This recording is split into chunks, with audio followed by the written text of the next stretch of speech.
When a crime lord falls for his broken assistant, love becomes the most dangerous weapon of all. Adrian Varelli ruled his empire with ice in his veins, until one question made his new assistant confess a nightmare she'd buried deep. That moment should have been nothing, just information, just another damaged person in his world of damaged people. But something cracked inside him, something he didn't know could break. And when Lena Cruz looked at him with those eyes that had seen too much, Adrian Varelli made a choice that would destroy everything he'd built, or remake it entirely. Stay with me until the end. Hit that like button and drop a comment with your city. I want to see how far this story travels. The scar on Adrian Varelli's left hand was almost invisible unless you knew to look for it. Lena Cruz knew to look for everything. That was how you survived in places like this, by noticing which man's jacket bulged on the wrong side, which hallway went quiet before someone screamed, which doors you never, ever opened. She'd been working for Adrian for 3 weeks. 21 days of keeping her head down, her mouth shut, and her files organized. 21 days of pretending she didn't see the blood on his cufflinks some mornings, didn't hear the muffled sounds from the basement levels, didn't recognize the faces in his office as men whose disappearances made the news. Her desk sat outside his office, a sleek thing of black walnut and chrome that probably cost more than her entire year's salary. The building itself was legitimate on paper. Varelli Holdings, commercial real estate, import-export, venture capital. The kind of operation that threw charity galas and sponsored Little League teams. The kind of front that worked because most people wanted to believe the best about money. Lena didn't have that luxury. Cruz. Adrian's voice cut through her concentration. Not loud. He never needed to be loud. My office. She saved her work, smoothed her skirt, and walked through his door with her spine straight and her expression blank. Professional, untouchable. The mask she'd perfected over years of making herself invisible to dangerous men. Adrian sat behind his desk, perfectly still in that way that made other people fidget. He was younger than most men with his kind of power, 34, maybe 35, with the sort of face that belonged in a cologne ad if you ignored the coldness in his dark eyes. Expensive suit, expensive watch, expensive everything, down to the fountain pen he probably used to sign death warrants. Close the door. Lena's hand didn't shake. She'd trained it not to. She closed the door with a soft click and stood at the appropriate distance, close enough to hear him clearly, far enough to run if she needed to. Not that running would help. Not from him. You've been efficient, Adrian said, leaning back in his chair. Daniel said you reorganized 5 years of contract files in under a week, that you found discrepancies he'd missed for months. I'm thorough, Mr. Varelli. Adrian. He corrected her the way he always did, like he thought first names would make them equals, like she could forget what he was. And thorough is an understatement. You also speak 3 languages, have a degree in business administration from a decent school, and type faster than anyone I've seen. He was building to something. Men like Adrian didn't give compliments without purpose. You're qualified for positions that pay significantly more than what I'm offering, he continued. Legitimate positions, clean ones. So I'm curious, Lena, why are you here?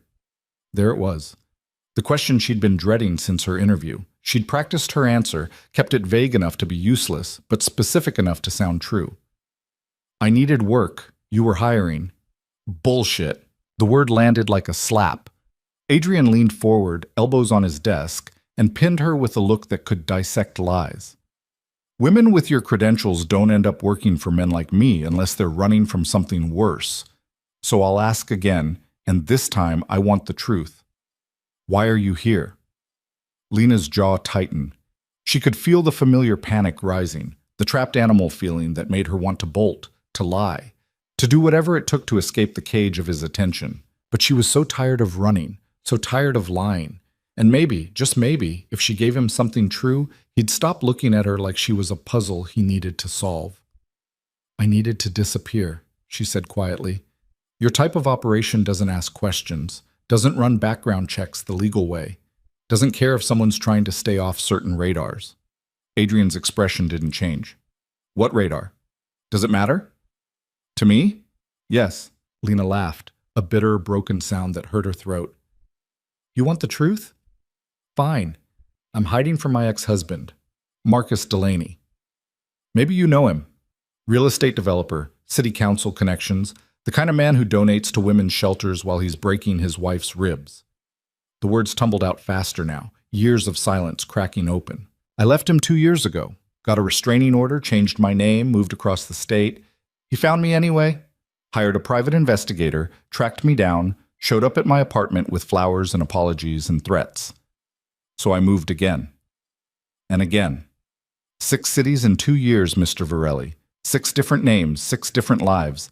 And he keeps finding me because men like Marcus have money and connections, and this idea that they own you even after you leave. She was breathing too hard now, her mask slipping. So yes, I took this job because I knew you wouldn't ask questions. Because men who work in the shadows understand that sometimes people need to vanish. And because maybe, a man like you is dangerous enough that a man like Marcus would think twice before coming after me here. Silence filled the office like water rising.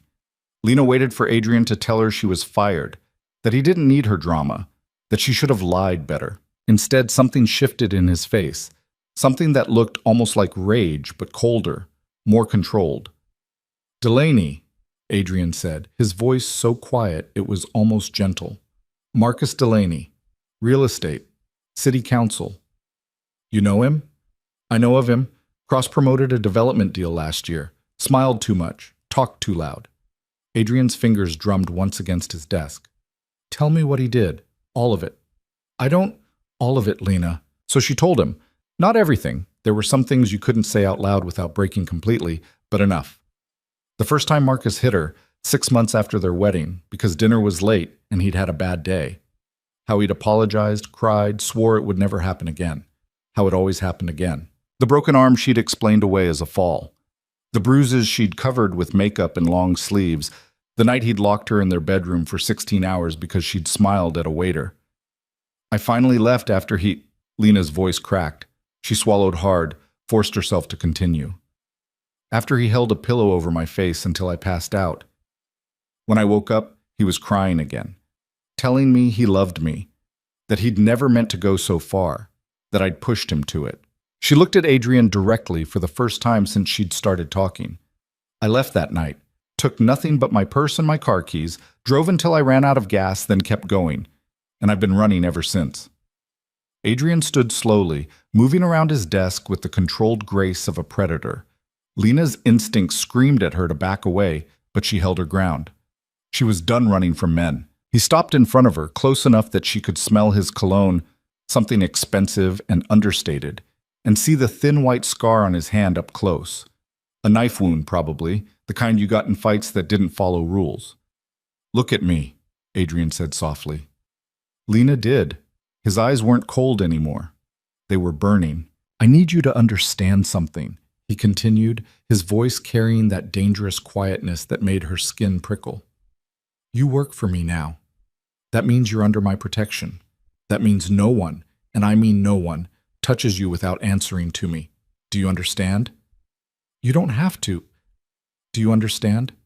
"Yes." "Good." Adrian stepped back, and somehow that made him more intimidating, not less. "Marcus Delaney will not find you here. And if he does, he'll regret it in ways his city council connections can't fix." Lena should have felt relieved, should have felt grateful.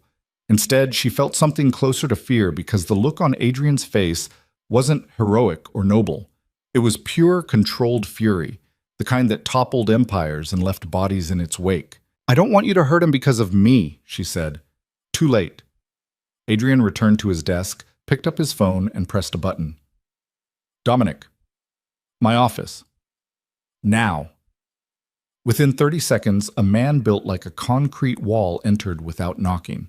Dominic Reeves, Adrian's head of security, which was a polite way of saying his enforcer. Lena had seen him exactly 3 times, and each time she'd made sure to be somewhere else as quickly as possible. "Dom, I need information on Marcus Delaney. Real estate developer, city council connections, everything. Financials, associates, properties, habits, weaknesses. I want to know where he eats breakfast and what brand of toothpaste he uses." Dominic's expression never changed. "Timeline? 24 hours. Done." Dominic left as quickly as he'd arrived. Lena felt dizzy. "Why are you doing this?" Adrian looked at her like the answer should be obvious. Because he hurt you. You don't even know me. I know enough.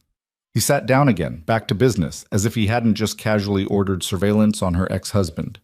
You're intelligent, capable, and brave enough to walk into a job with a man like me rather than keep running. That's worth protecting. Lena didn't know what to say to that. Didn't know how to process the fact that Adrian Varelli, a man who ran a criminal empire, who'd probably killed more people than she'd ever meet, was looking at her like she mattered. Like her pain made him angry in a way that had nothing to do with business and everything to do with something raw and human. I should get back to work, she managed. One more thing. Adrian's voice stopped her at the door. You're moving into one of my properties. Building on 5th with security, doorman, the works. Your things will be transferred this evening. I can't afford... You're not paying. It's part of your employment package now. His tone left no room for argument. I don't take chances with my people, Lena, and you're my people now. Lena left his office feeling like she'd stepped into a different reality, one where powerful men protected instead of hunted, where someone actually cared that she'd been hurt. It was probably dangerous to feel hopeful. Hope had a way of getting you killed in Adrian's world. But as she sat back at her desk and tried to focus on spreadsheets, she couldn't shake the memory of his face when she'd told him about Marcus. That cold, precise rage that promised retribution. For the first time in 2 years, Lena Cruz felt something that almost resembled safe. The apartment Adrian provided wasn't just nice, it was obscene. Floor-to-ceiling windows overlooking the city, marble countertops, furniture that looked like it belonged in a magazine. Lena stood in the center of the living room that evening, surrounded by the few boxes that contained her entire life, and tried not to feel like she'd traded one cage for another. Except Adrian's cage had a doorman named Victor who smiled at her kindly and security cameras that made her feel protected instead of watched. Adrian's cage had a kitchen with actual food in it. Someone had stocked the fridge and pantry before she arrived. Adrian's cage had a bathroom with a tub big enough to drown in and water pressure that felt like luxury. She unpacked methodically, putting her few clothes in a closet designed for someone who owned more than 3 pairs of shoes. Her laptop on the desk. Her mother's photograph, the only family picture she'd kept, on the nightstand. Her phone rang just as she finished. Unknown number. Lena's blood went cold. Marcus had called from unknown numbers before, blocking his information so she couldn't screen him. She stared at the phone, heart hammering, finger hovering over the decline button. It rang again. Answer it, Adrian's voice came from behind her. Lena spun around. He stood in her doorway, in her apartment, looking completely at ease in his expensive suit. How he'd gotten in without her hearing was a question she decided not to ask. How did you... Your security system is linked to mine. I saw you'd arrived. He gestured at her phone, still ringing. Answer it. I want to hear his voice. What if it's not him? Then we'll know that too. Lena picked up the phone with shaking hands. Hello? Lena, baby, I've been so worried about you. Marcus. Of course it was Marcus. His voice was smooth, concerned, like he was a loving husband checking on his wife instead of the man she'd fled from. How did you get this number? Her voice came out steadier than she felt. That doesn't matter. What matters is you're safe. I know you're in the city. I have friends who've seen you. You're working for some businessman, real estate or something? Lena, you don't have to hide from me anymore. I've changed. I've been getting help, going to therapy, dealing with my anger issues. Adrian held out his hand. Lena looked at him, confused, until he mouthed one word. Phone. She handed it over without thinking. Marcus Delaney. Adrian's voice was pleasant, conversational, the way you'd greet an old friend. This is Adrian Varelli. I'm Lena's employer and, as of today, the only person you need to worry about. Silence on the other end. Then, who the fuck is this? I just told you, Adrian Varelli. You might have heard the name. I have interests in various business sectors throughout the city, real estate included. Adrian walked to the window, looking out at the city lights below. Here's how this is going to work, Marcus. You're going to delete this number. You're going to forget Lena exists. And you're going to pray that I'm feeling merciful enough to let our conversation end here. You can't threaten me. I have connections. To who? City Council? Adrian laughed, and the sound made Lena's skin crawl. Marcus, I own half the councilmen you donate to. The other half owe me favors they'll never be able to repay. Your connections are middle management at best. Mine go all the way to the top. So when I tell you to leave Lena alone, I'm not threatening you. I'm giving you the only chance you're going to get. She's my wife. Ex-wife. And she stopped being your anything the moment you decided beating women made you feel like a man. Adrian's voice dropped, losing all pretense of friendliness. Touch her again, call her again, come within 100 feet of her, and I will make sure you understand exactly what happens to men who hurt what's mine. He ended the call and handed the phone back to Lena. Change your number tomorrow. My office will set it up. Lena stared at him. What's yours? Excuse me? You said you called me. She couldn't finish the sentence. Adrian's expression softened slightly. A figure of speech. You work for me, which means you're under my protection. That's all I meant. But Lena had heard the possessiveness in his voice, the way he'd said mine like he meant it down to his bones. And the terrifying part was that she didn't feel trapped by it. She felt safe, which was insane because Adrian Varelli was dangerous. More dangerous than Marcus could ever dream of being. The kind of man who spoke casually about owning city councilmen and making people understand pain. Thank you, she said quietly. Adrian studied her for a long moment. Don't thank me yet. Marcus seems like the type who doesn't take warnings seriously. When he ignores this one, and he will, things will get messy. I don't want you to hurt him because of me. You said that already. Adrian moved toward the door, then paused. For what it's worth, I'm not doing this because of you. I'm doing this because men like Marcus need to learn that actions have consequences. Consider yourself a convenient excuse to teach a lesson I've wanted to teach for a while. It was a lie. Lena could see it in the tension of his jaw, the controlled way he held himself. Adrian Varelli was doing this because she'd told him her story and something in him had cracked. Because for reasons she couldn't understand, her pain had made him angry in a way that went beyond business. Will you kill him? She asked. Adrian looked back at her. Do you want me to? The question hung between them, heavy with possibility. Lena thought about Marcus's hands around her throat, his voice in her ear telling her she deserved it, the years she'd lost to fear and running and checking over her shoulder every second. No, she said finally. I want him to leave me alone. I want him to forget I exist. Her voice broke. I just want to be free of him. Then that's what you'll get. Adrian opened the door. The building has security, but here's my number anyway. He handed her a card with a single phone number written on it in precise handwriting. You need anything, you call. Don't hesitate. It's almost midnight. I don't sleep much. A ghost of a smile crossed his face. Occupational hazard. Good night, Lena. He left, and Lena stood alone in her beautiful new apartment, holding a card with a crime lord's personal number and trying to understand how her life had turned into something she didn't recognize. Her phone buzzed, a text from a blocked number. This isn't over. Marcus. Of course. Lena looked at Adrian's number on the card, thought about calling him, then decided against it. She could handle one text. She'd been handling Marcus's threats for 2 years, but when she finally went to bed that night, she kept her phone on the nightstand with Adrian's number pulled up, just in case. Adrian didn't go home. He went back to his office and pulled Marcus Delaney's file. The preliminary one Dominic had already started compiling. Marcus Delaney, age 36. Real estate developer with family money and political aspirations. Member of 3 country clubs, donor to various charities, married once. To Lena Martinez, now Lena Cruz. Divorced 2 years ago under sealed court records, which meant lawyers and money had been involved in keeping things quiet. He hit her, Adrian said to Dominic, who'd appeared in his office without knocking. Old habit from their military days, Dom never knocked unless there was company. Gathered that from your tone earlier. Dominic sat in the chair across from Adrian's desk, his massive frame making the expensive furniture look normal-sized. We doing this? We're doing this. Could get complicated. He's got connections. To who? Council members? Judges? Adrian laughed without humor. Dom, we own this city's infrastructure. Marcus Delaney is a trust fund baby playing at power. He doesn't understand what real power looks like. Not arguing, just making sure you're thinking clearly. Dominic's expression never changed. He'd been with Adrian for 15 years since they'd both been young and violent and looking for purpose after the military spat them out.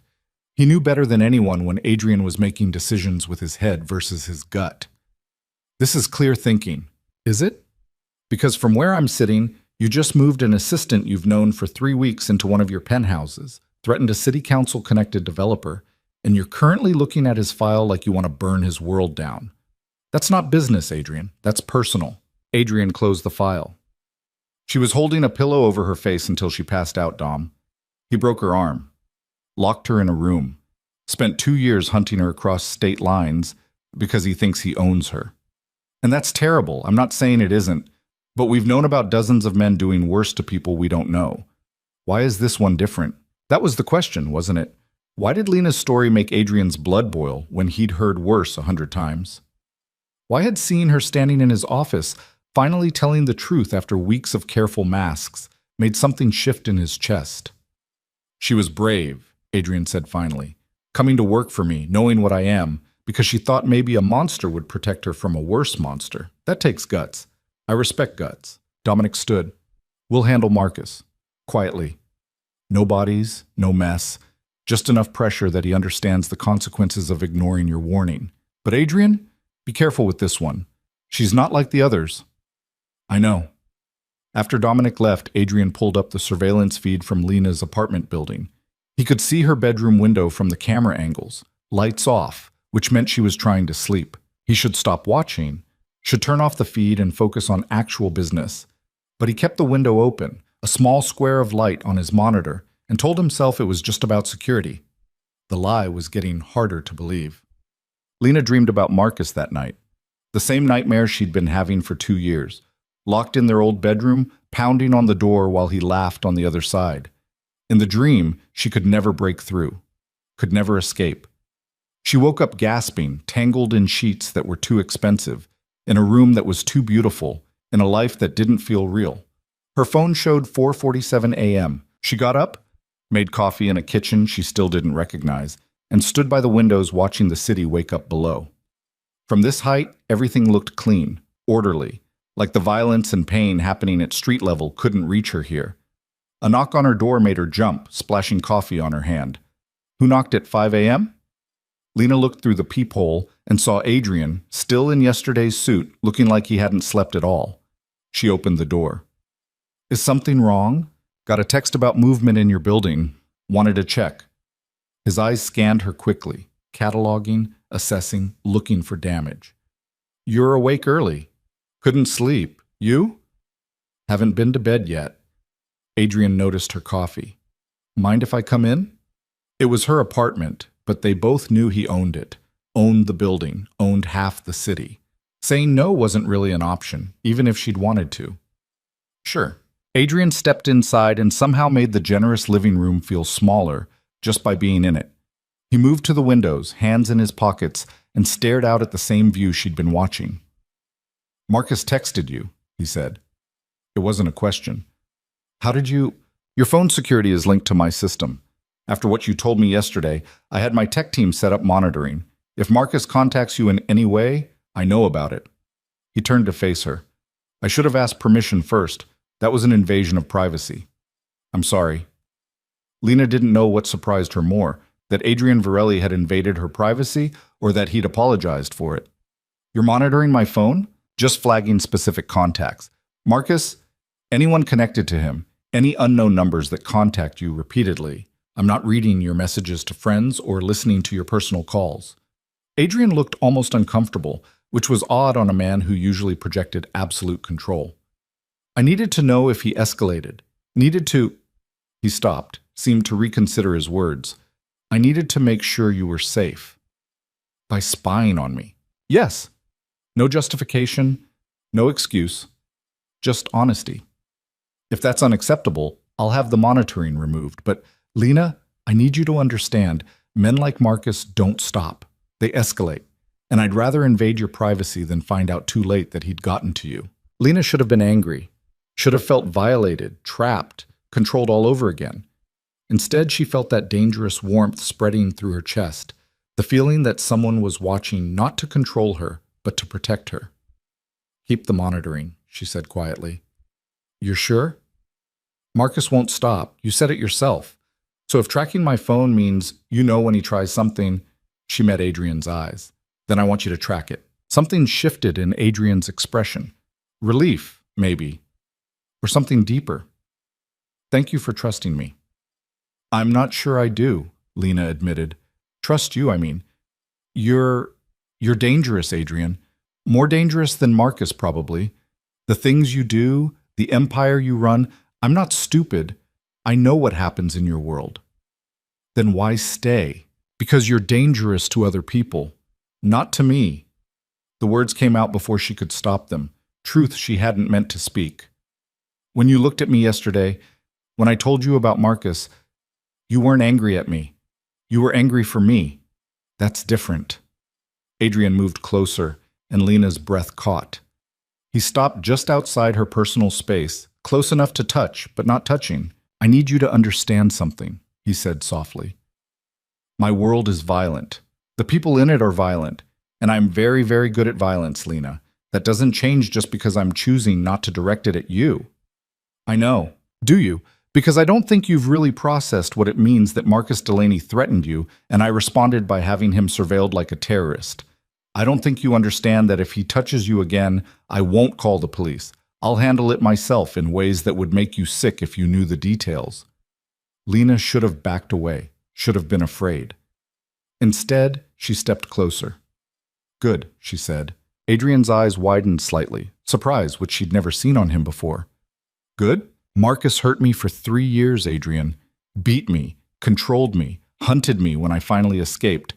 And the police did nothing. The restraining orders did nothing. Running did nothing except delay the inevitable. Her voice shook but didn't break. So yes, good. If you're willing to do what the law wouldn't, if you're willing to make him afraid the way he made me afraid, then good. I'm done being the only one who's scared. For a long moment, Adrian just looked at her. Then he smiled. Not his professional smile or his cold smile, but something real and almost proud. You're tougher than I thought. I've had to be. Not anymore.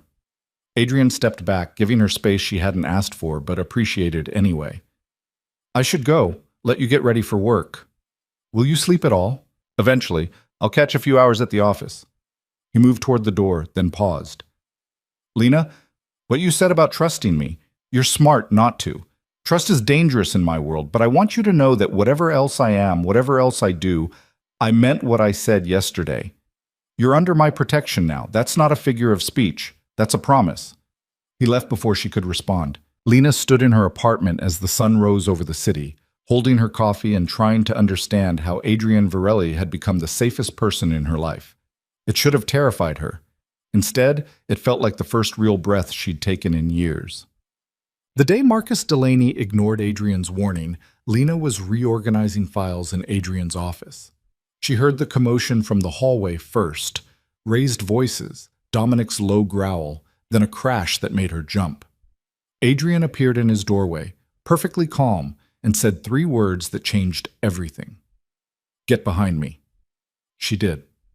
And when Marcus burst into the office, drunk and furious and demanding his wife back, when he lunged at Lena with violence in his eyes, Adrian moved. Fast, precise, brutal. Lena watched her ex-husband hit the floor, watched Adrian's knee on his back, watched the cold fury in Adrian's face as he pressed Marcus down with the kind of controlled violence that promised this was just the beginning. I gave you a chance, Adrian said quietly. You should have taken it. Later, after Dominic had dragged Marcus away, after the office had been cleaned and normal business resumed, Adrian sat across from Lena and asked the question that unraveled everything. Do you want me to stop? And Lena, looking at the man who'd just beaten her ex-husband unconscious, who ran a criminal empire, who was dangerous and cold and utterly in control, Lena surprised herself. No, she said. I want you to finish it. Adrian smiled then, a real smile. The kind that suggested maybe he was just as broken as she was. Good, he said, because I wasn't planning to stop anyway. That was the moment Lena Cruz realized she wasn't just working for Adrian Varelli anymore. She was falling for him, and that was more dangerous than anything Marcus could ever do to her. Marcus Delaney disappeared from the city 3 days after Adrian's men dragged him out of the office. Not dead. Adrian had made that clear to Lena, but gone in the way people went when they understood that staying meant consequences they couldn't survive. He's in Nevada, Adrian told her over coffee in his office the following Monday. Sold his properties here at a loss, resigned from the city council, and relocated his entire operation. My people made sure he understood that crossing state lines back into our territory would be the last mistake he ever made. Lena wrapped her hands around her mug, trying to process the information. Marcus was gone. Actually gone. After 2 years of running, of looking over her shoulder, of changing her name and her life every few months, he was just gone. You're sure? Dominic watched him get on the plane personally. Adrian leaned back in his chair, studying her face. He won't come back, Lena. He's too smart for that. Cowards like Marcus only fight battles they know they can win. And he knows he can't win against me.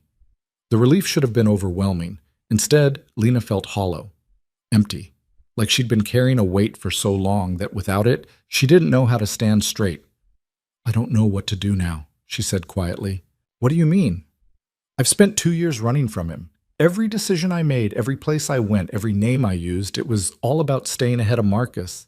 And now he's just gone. I don't know who I am when I'm not running. Adrian set down his coffee and came around the desk. He'd been doing that more often lately, leaving the power position behind his desk to sit beside her like they were equals. Like she wasn't his employee and he wasn't a crime lord who'd just forcibly relocated her ex-husband. You're Lena Cruz, he said.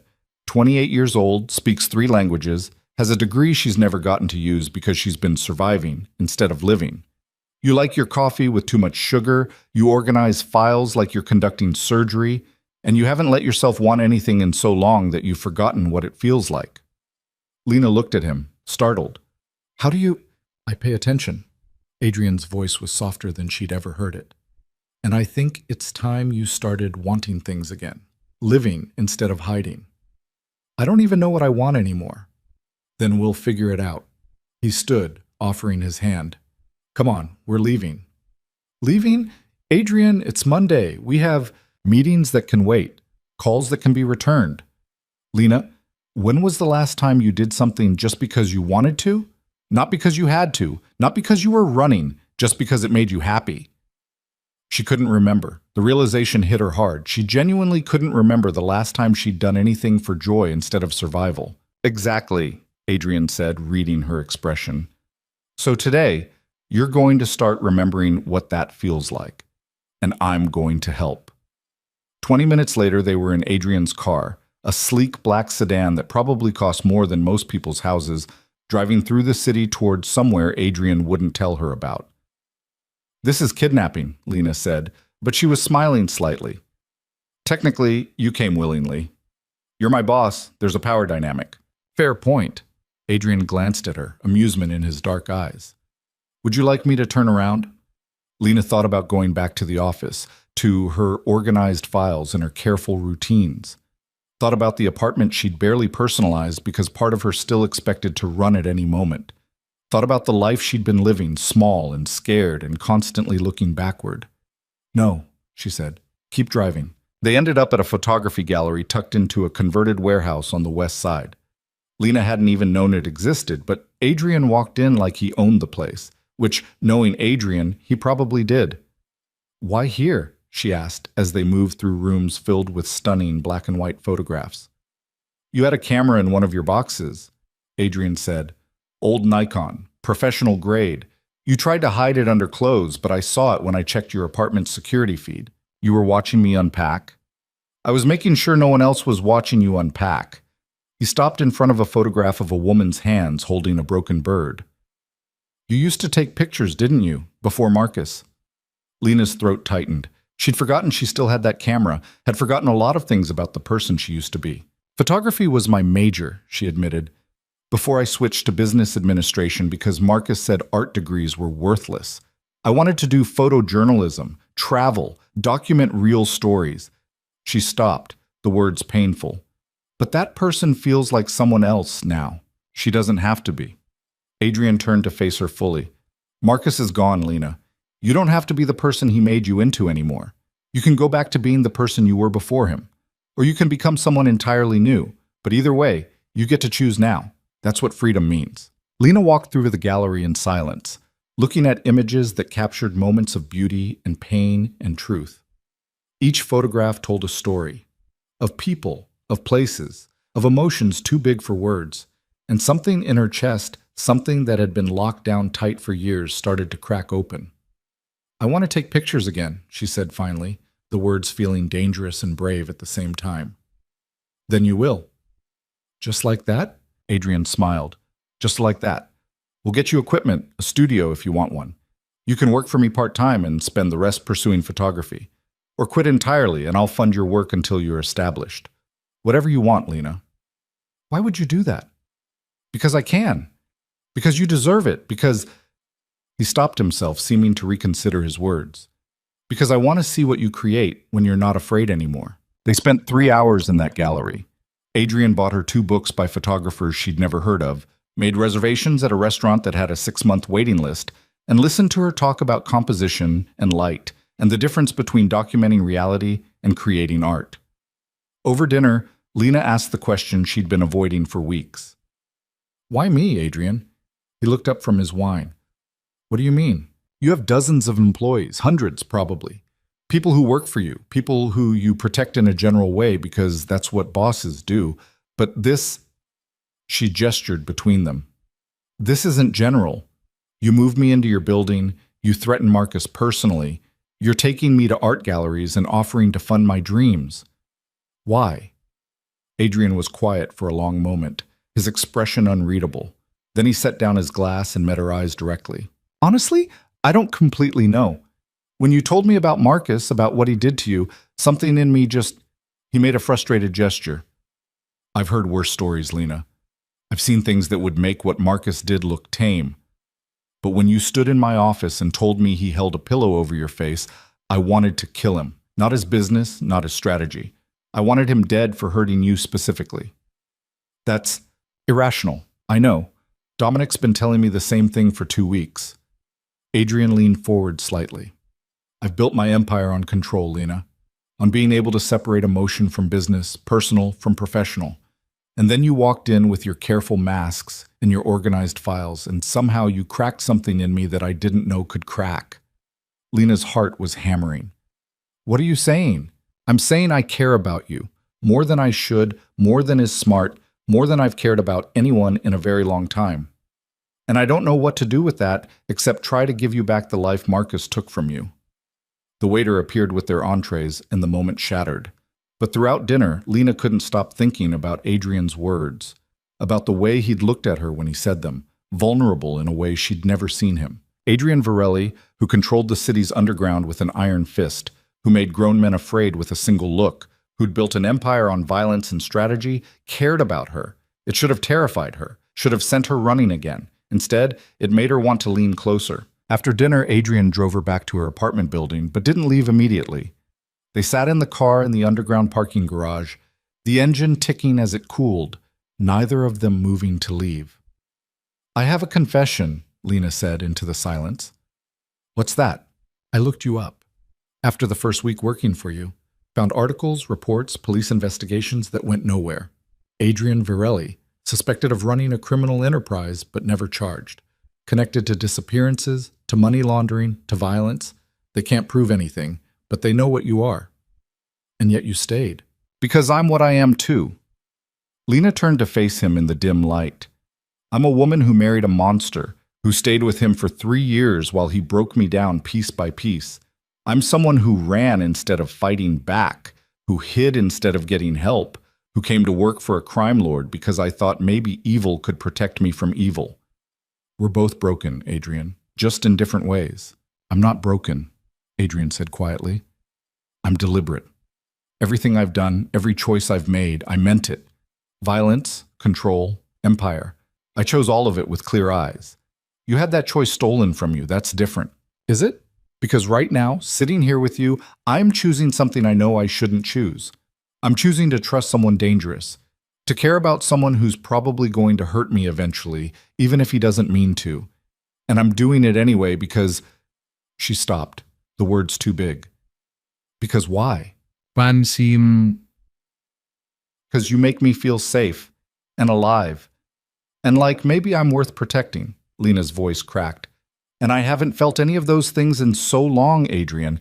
So even if this is a mistake, even if I'm trading one dangerous situation for another, I don't want to run anymore. I want to stay. Adrian reached across the console and took her hand. His palm was warm, calloused in places that suggested violence and work, and his fingers intertwined with hers like they'd done this 1,000 times before. Then stay, he said simply. They sat like that for several minutes, holding hands in a parking garage like teenagers, neither of them willing to break the moment. Finally, Adrian pulled back. I should let you go. It's late. Yeah, but Lena didn't move. Lena, I know. This is complicated. You're my boss. You're dangerous. We barely know each other. I know all of that, but... She looked at him directly. But I want to know you anyway. Is that okay? Adrian smiled, one of those rare, real smiles that transformed his entire face. Yeah, that's okay. Lena went upstairs feeling lighter than she had in years. She unpacked her camera that night, cleaned the lens, charged the batteries. Took a few test shots of the city lights from her window, of the contrast between shadow and illumination, of the way darkness could make light more beautiful. She was reviewing the images when her phone buzzed. A text from Adrian. I meant what I said about caring, about wanting to see what you create, about all of it. Lena smiled and typed back, I know. I meant what I said too. Get some sleep, Lena. You too. Eventually, she fell asleep that night with her camera on the nightstand and her phone showing Adrian's last message. And for the first time in 2 years, she didn't dream about Marcus at all. The next few weeks settled into a rhythm that felt almost normal. Lena worked for Adrian in the mornings, organizing his legitimate business operations with the same efficiency she'd always shown. But her afternoons were her own, spent relearning photography, exploring the city with fresh eyes, rediscovering the person she'd been before Marcus. Adrian set up a studio space in one of his buildings, complete with equipment that made Lena's old camera look like a toy. He didn't ask to see her work, didn't push her to share before she was ready, just gave her the space and freedom to create. You're different, Dominic commented one afternoon when Lena was leaving the office early. Lighter. Is that okay? She'd never had a real conversation with Dominic before. The man was terrifying on a good day. It's fine. Adrian's different too. Dominic's expression remained neutral, but something in his voice suggested approval. Less angry, more human. That's your doing. I don't... Yeah, you do.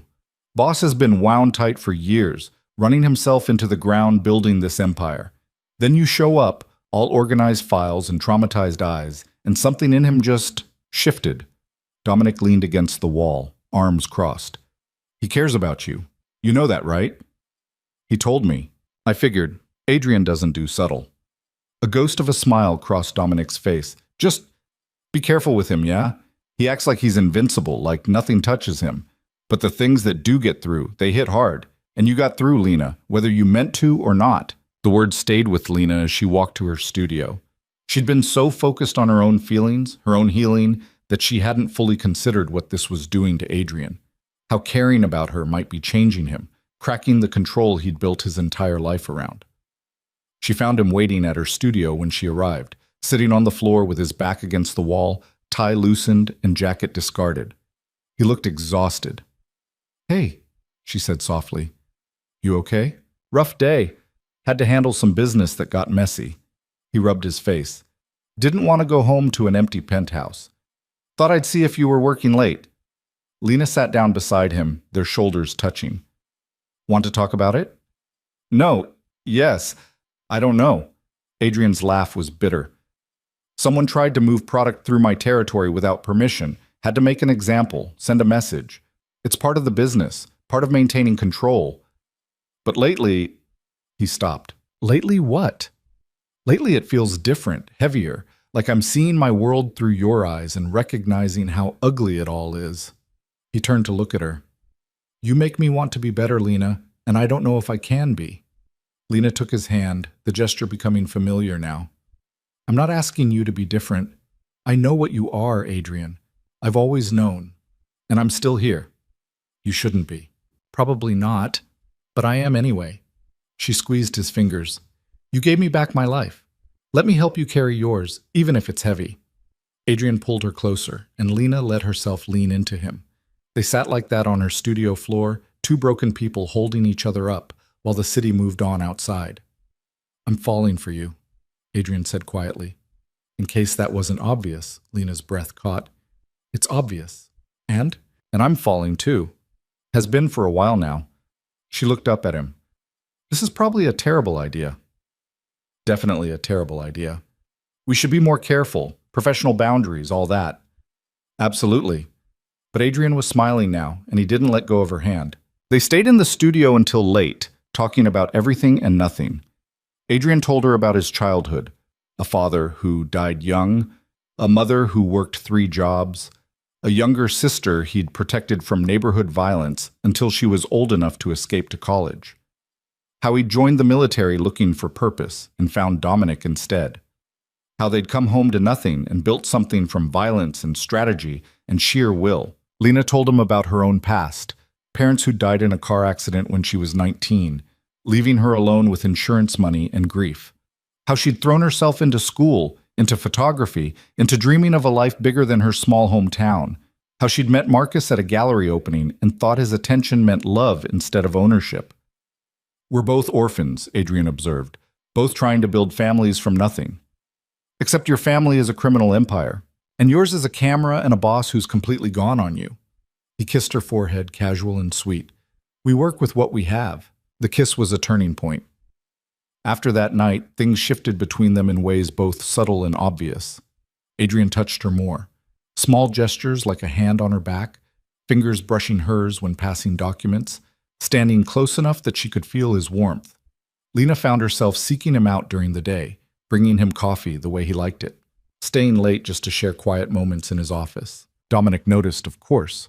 So did the rest of Adrian's inner circle, but no one said anything directly, just adjusted to the new reality of Lena Cruz being important to their boss in ways that went beyond administrative efficiency. "The men are calling you the queen," Dominic mentioned casually one afternoon. Lena nearly dropped her coffee. "What?" "Adrian's queen. You haven't noticed the way they defer to you now? How when you ask for something, it gets done immediately?" Dominic's expression was amused. "They've figured out that making you happy makes the boss happy, and a happy boss is good for everyone's health." I'm not." "You are, though, whether you want the title or not." Dominic's voice turned serious. "Which means you need to be careful, Lena. Adrian has enemies, and now that they know he cares about you, you become a target." The warning proved prophetic faster than Lena expected. It happened 3 weeks after the studio conversation. Lena was leaving a coffee shop downtown, arms full of camera equipment and thinking about a shoot she was planning, when a car pulled up beside her. Black sedan, tinted windows, wrong in a way she couldn't immediately name. The back door opened and a man stepped out. Mid-50s, expensive suit, face she recognized from Adrian's files. Carlo Marchetti, head of a rival operation that had been pushing against Adrian's territory for months. "Miss Cruz," Marchetti said pleasantly, "I was hoping we could talk." Lena's instincts screamed. She reached for her phone, but 2 more men appeared from the car, blocking her path. "I wouldn't," Marchetti continued. "This can be a pleasant conversation or an unpleasant one. Your choice." Adrian will do exactly what I expect him to do, which is why we're having this chat." Marchetti gestured to the car. "Please, just a few minutes of your time." Lena calculated her options. Run and get grabbed anyway, fight and lose badly, scream and maybe get hurt before help arrived, or play along and hope Adrian's monitoring system was as thorough as he'd promised. She got in the car. Marchetti sat across from her, 2 bodyguards flanking him. The car started moving immediately. "You're probably wondering why I went to the trouble of this meeting," Marchetti said. "Kidnapping, you mean. Semantics. I prefer to think of it as a strategic conversation." He smiled, all teeth. "You're important to Adrian Varelli. Everyone knows it. The way he looks at you, the resources he's dedicated to your protection, it's unlike him. Adrian doesn't do attachments. Makes him weak." Lena kept her face blank. "If you're planning to use me against him..." "Oh, I am. But not the way you're thinking." Marchetti leaned forward. "I'm giving you a chance to walk away, Miss Cruz, leave the city, start fresh somewhere Adrian's influence doesn't reach. I'll even fund it. New identity, housing, whatever you need. All I ask in return is that you disappear completely. No contact with Virelli, no looking back. Why would you do that? Because Adrian distracted is Adrian vulnerable, and Adrian heartbroken is even better. You leave, he falls apart, his empire cracks, and I move in to fill the vacuum. Everyone wins. Except Adrian, of course, but he's been winning for too long anyway. Lena stared at this man who'd just confirmed every fear she'd had about being with Adrian. She was a weakness, a liability, a crack in his armor that enemies could exploit. And if I say no? Marchetti's expression hardened. Then we moved to less pleasant options. You seem like a smart woman, Miss Cruz, smart enough to recognize when you're in over your head. Adrian's world isn't for people like you, soft people who still believe in things like love and safety. It will destroy you eventually. I'm offering you an exit before that happens. The car stopped. Lena realized they were back at the coffee shop. The whole conversation had happened while driving in a circle. Think about it, Marchetti said as his men opened the door. You have 48 hours. Then I'll assume you've made your choice and act accordingly. Lena stumbled out of the car, her camera equipment still somehow in her arms, and watched the sedan drive away. Her hands were shaking so badly she nearly dropped her gear. Her phone rang immediately. Adrian. Lena, are you hurt? So he had been watching, had seen everything but couldn't get there in time. I'm okay. Shaken, but okay. Stay there. I'm 3 minutes out. He made it in 2. Lena saw his car screech up, saw him burst out before it fully stopped, saw the fear on his face that he couldn't quite hide. He pulled her into his arms right there on the sidewalk, holding her so tight she could barely breathe. I'm sorry, he said against her hair. I'm so sorry. I should have seen this coming, should have protected you better. Adrian, I'm fine. He just talked. He took you off the street, Lena. Put you in a car against your will. That's not fine. He pulled back, hands on her shoulders, eyes searching her face. What did he say? Lena told him everything. About Marchetti's offer, about the 48-hour deadline, about being called Adrian's weakness. Adrian's expression went cold in that way that meant someone was going to pay. Get in the car. We're going somewhere secure. Your office? My home. Marchetti knows my office, knows my routines. But my penthouse is private, safer. He helped her into the car, gentle despite his obvious fury. And Lena? Whatever Marchetti said about you being my weakness, he's wrong. You're not my weakness. You're my reason for being stronger than I've ever had to be. They drove to Adrian's building in tense silence. Lena had never been to his home before. They'd always met at the office, at her apartment, at her studio. Crossing this threshold felt significant somehow. The penthouse was stunning and impersonal at the same time. Expensive furniture, incredible view, absolutely nothing that suggested anyone actually lived there. No photographs, no personal items, no warmth. It looked like a hotel room for rich ghosts. I'm going to handle Marchetti, Adrian said, pouring them both drinks with hands that were steadier than Lena's. Permanently. He crossed a line today that can't be uncrossed. What does permanently mean? Adrian met her eyes. It means he won't threaten you again, ever. Do you need more details than that? Lena thought about Marcus, about how Adrian had made him disappear. Thought about the empire Adrian ran, the violence he was capable of, the lines he'd crossed for people he cared about. No, she said finally, I don't need details. You sure? Because once this starts, Lena, once I go to war with Marchetti over you, there's no going back. His people will know why. My people will know why. The entire city's underground will know that you're mine, and I'll burn everything down to keep you safe. That's a target you'll wear forever. I'm already wearing it. Marchetti proved that today. Lena took the drink Adrian offered. But he also proved something else. What's that? That I don't want to run anymore. He offered me an out, money, new identity, fresh start away from all this. And my first thought wasn't relief. It was that I'd have to leave you. She set down her glass and moved closer to him. I've been running for 2 years, Adrian. From Marcus, from my past, from anything that might hurt me. And I'm done. Whatever happens with Marchetti, whatever danger comes from being with you, I'd rather face it than run again. Adrian kissed her then. Not gentle or careful, but desperate, like he'd been holding back for weeks and couldn't anymore. Lena kissed him back just as fiercely, months of tension and fear and want finally breaking free. When they pulled apart, both breathing hard, Adrian rested his forehead against hers. "I love you," he said. "I know it's too soon. I know it's complicated, but I love you, Lena, and I'm going to make sure Marchetti regrets ever speaking your name." Lena's heart felt too big for her chest. "I love you too," which is probably crazy considering everything, but I do. Definitely crazy. "Yeah," she smiled against his lips, "but I'm done making safe choices. Safe choices got me Marcus. Dangerous choices got me you. I'll take dangerous." They spent the night in Adrian's penthouse, tangled together on his too large bed, talking through fear and plans and what came next. Adrian made calls to Dominic, to his inner circle, setting in motion whatever war he planned to wage against Marchetti. And Lena, for the first time in years, let herself feel protected instead of scared. Let herself trust that Adrian's strength was enough to keep them both safe. It was probably naive, probably foolish, but as dawn broke over the city and Adrian held her close, Lena couldn't bring herself to care. The war started quietly. That was how Adrian operated, not with loud declarations or obvious moves, but with precision strikes that dismantled empires from the inside out. Lena watched it happen from the safety of his penthouse, which had become her home whether she'd consciously decided to move in or not. Marchetti lost 2 shipments overnight, Dominic reported 3 days after the coffee shop incident. He stood in Adrian's living room like he belonged there, which he probably did more than Lena. Clean intercepts, no violence, no traces. He'll know it was us, but he can't prove it. Good. Hit his distribution next.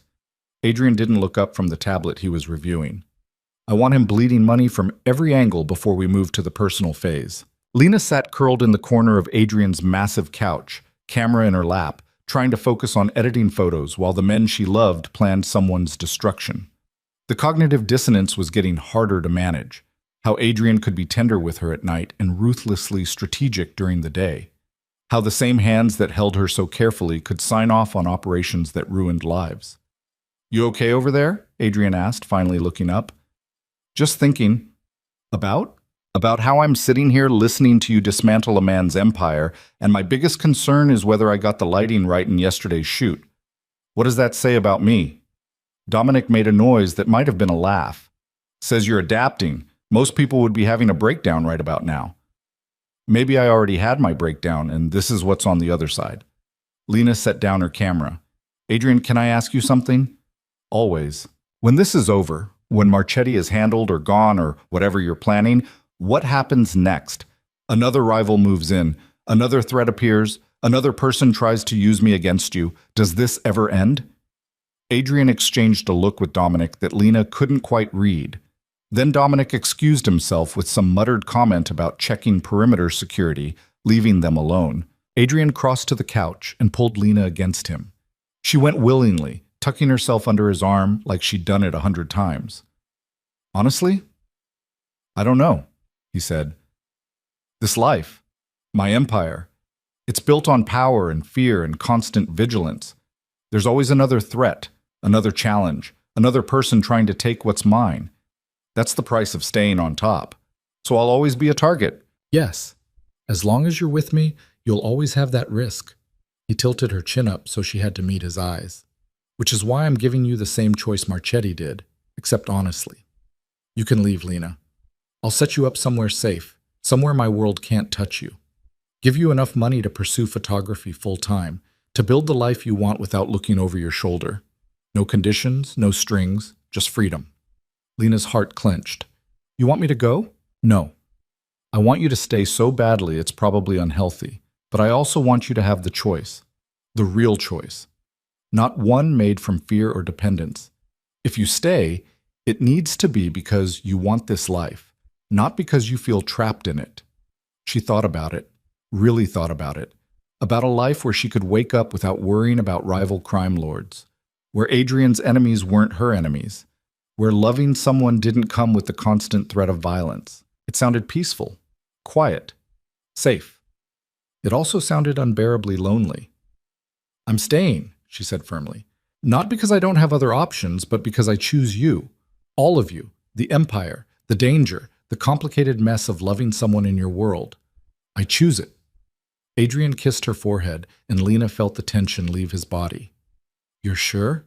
"Completely. Besides, She smiled slightly. Someone needs to keep you human. Make sure you remember there's more to life than strategy and control. Is that your job now? Apparently. I'm not great at it yet, but I'm learning. She settled more comfortably against him. So what's the plan with Marchetti? And please don't tell me you're planning to kill him. I meant what I said about choosing this life, but I'd prefer not to have specific body counts attached to my relationship. No killing. Not unless he forces my hand. Adrian's voice was measured, careful. I'm going to offer him the same thing I did Marcus, a chance to leave quietly. Relocate his operation, stay out of my territory, forget you exist. If he's smart, he'll take it. And if he's not smart, then I make him irrelevant. Absorb his operations, turn his people, dismantle everything he's built until there's nothing left worth fighting over. Adrian's fingers traced absent patterns on her shoulder. Either way, you'll be safe. That's non-negotiable. Lena wanted to argue that his safety mattered too, that she couldn't bear the thought of him getting hurt protecting her. But she'd learned enough about Adrian's world to know that showing weakness, even protective weakness, could be dangerous. So she just held him tighter and tried not to think about all the ways this could go wrong. The next 2 weeks were tense. Marchetti didn't take Adrian's warning seriously at first, which proved to be a mistake. Shipments continued disappearing. Key lieutenants switched allegiances. Properties got raided by authorities who'd somehow received anonymous tips. Marchetti's empire crumbled piece by piece while Adrian orchestrated from his penthouse, Lena watching the whole thing unfold like a masterclass in strategic warfare. You're terrifyingly good at this, she commented one night, watching Adrian coordinate 3 simultaneous operations via encrypted calls. Years of practice. He ended a call and pulled her into his lap, needing the contact. He'd been doing that more, reaching for her during stressful moments like she was an anchor, keeping him grounded. Marchetti's getting desperate. That's when people make mistakes. Is that what you're counting on? Partially. Desperate men do stupid things, but I'm also counting on him being smart enough to recognize when he's lost. Adrian's phone buzzed with another update. He read it and smiled grimly. 3 more of his distributors just came over to our side. He's running out of soldiers. Lena knew she should probably feel guilty about the role she played in Marchetti's downfall. If she'd never come into Adrian's life, if they'd never fallen for each other, none of this would be happening. But she'd stopped apologizing for existing, for being loved, for mattering to someone powerful enough to reshape the city for her safety. When this is over, she said quietly, I want to do a photography series. About the city, the parts people don't usually see. Not crime or violence, but the humanity underneath it all. The people trying to survive in spaces that weren't built for them. Adrian looked at her with something like wonder. You're thinking about art while I'm planning a war. Someone has to remember we're human. She kissed him softly. That's my job, remember? Keeping you grounded. You're doing better than you think. The call came at 3 in the morning, exactly 2 weeks after Marchetti's deadline had passed. Adrian's phone lit up the dark bedroom, Dominic's name on the screen. Adrian answered immediately, his voice alert despite the hour. Talk to me. Lena couldn't hear Dominic's response, but she watched Adrian's expression shift from focused to furious in seconds. When? Pause. How many men? Another pause. I'm on my way. Double security on the penthouse. No one in or out except our people. He hung up and was already moving, pulling on clothes with efficient speed. What happened? Lena asked, sitting up. Marchetti hit one of our warehouses, killed 2 of my men, injured 5 others. Adrian's voice was cold, controlled, but Lena could see the rage underneath. He's escalating, making a statement. What kind of statement? That he'd rather burn everything down than admit defeat. Adrian strapped on a shoulder holster. Lena had learned not to flinch when she saw the gun anymore. I have to handle this personally. Show strength, reassure my people. But you need to stay here, Lena. Locked down, security active. Don't answer the door for anyone but Dominic or me. Fear spiked through her chest. Adrian, I'll be fine. This is my world, remember? I know how to handle it. He crossed to her, cupped her face in his hands. But I need to know you're safe here. Can you do that for me? Lena wanted to argue, to tell him she could help somehow, to insist on staying together. But she'd meant what she said about choosing this life. And this life sometimes meant watching Adrian walk into danger while she waited behind secure walls. Be careful, she whispered. Always am. He kissed her hard, desperate, like he was memorizing the taste of her. Then he was gone, the penthouse door clicking shut behind him with terrible finality. Lena sat in the dark for a long time after he left. Then she got up, made coffee she didn't drink, and tried to focus on editing photos while her phone stayed silent and the city outside the windows began to wake. The hours crawled. 6 a.m. became 7, became 8. No word from Adrian, no updates from Dominic, just silence that felt increasingly ominous. At 9:30, her phone finally rang. Unknown number. Lena's hand shook as she answered. Hello? Miss Cruz. A voice she didn't recognize, male, accented, professional. My employer would like to speak with you. I'm going to connect you now. Before Lena could respond, the call clicked over. Lena. Marchetti's voice, smooth as ever, despite everything Adrian had done to him. I hope I'm not interrupting your morning. Ice flooded Lena's veins. How did you get this number? I have resources too, even with Virelli's attempts to cripple me. But that's not important. What's important is that I have something you want. Or rather, someone. No. You're lying, Lena said, but her voice shook. Am I? Let me prove it. Sounds of movement, then Adrian's voice, strained with pain. Lena, don't listen to him, don't. A thud, a grunt, then silence. Adrian! Lena was on her feet, heart hammering. If you hurt him. Hurt him? My dear, your lover killed 2 of my men last night, wounded 5 others. Did he tell you that when he came home? Did he wash their blood off his hands before touching you?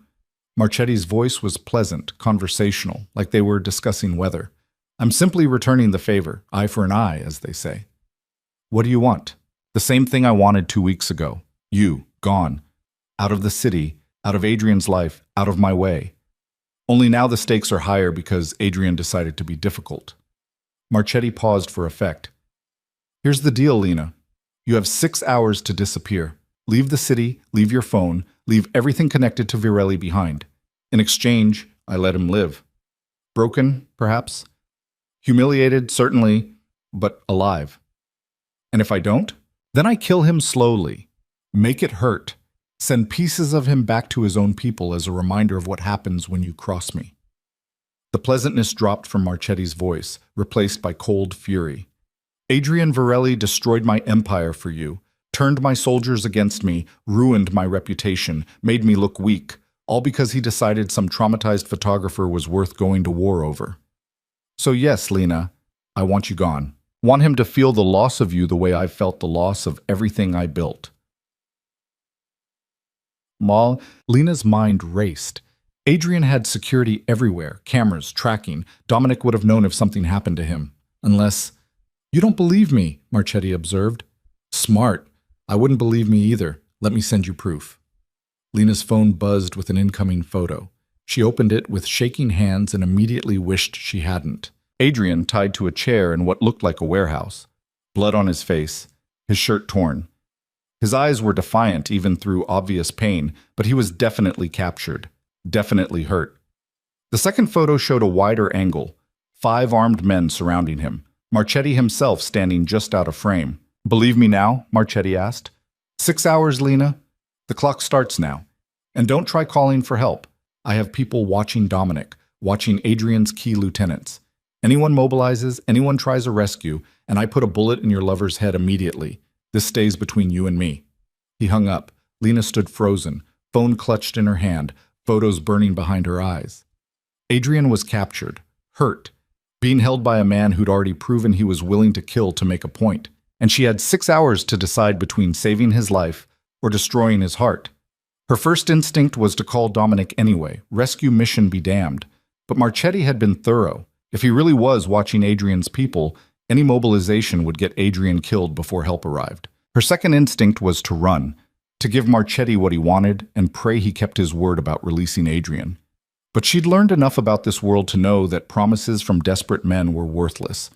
Marchetti would kill Adrian anyway, either to eliminate the threat or just for revenge, which left option 3, the one that made Lena's hand shake and her heart race but felt like the only real choice available. She had to save Adrian herself. Lena looked at the photos again, studying the background details. Warehouse, old brick, broken windows letting in natural light. The angle of the shadows suggested morning sun, which meant east-facing, and behind Marchetti in the wider shot, partially visible through a doorway. A street sign she could just barely make out. She grabbed her laptop and pulled up the city map. Zooming in on the warehouse district Adrian's files had flagged as Marchetti territory, cross-referenced with east-facing buildings near that street intersection. There. One location fit all the markers. Lena changed into dark clothes, pulled her hair back, tried to think like Adrian would think. Marchetti expected her to either run or call for help. He wouldn't expect her to come alone, to walk into his trap deliberately, which made it the only approach that might work. She left the penthouse via the service elevator, the one Adrian probably didn't know she knew about, the one the building staff used. Grabbed a cab 6 blocks away to avoid penthouse security cameras. Gave the driver an address 3 streets from her actual destination. The warehouse district was exactly as grim as expected. Abandoned buildings, broken concrete, the kind of area where people disappeared and no one asked questions.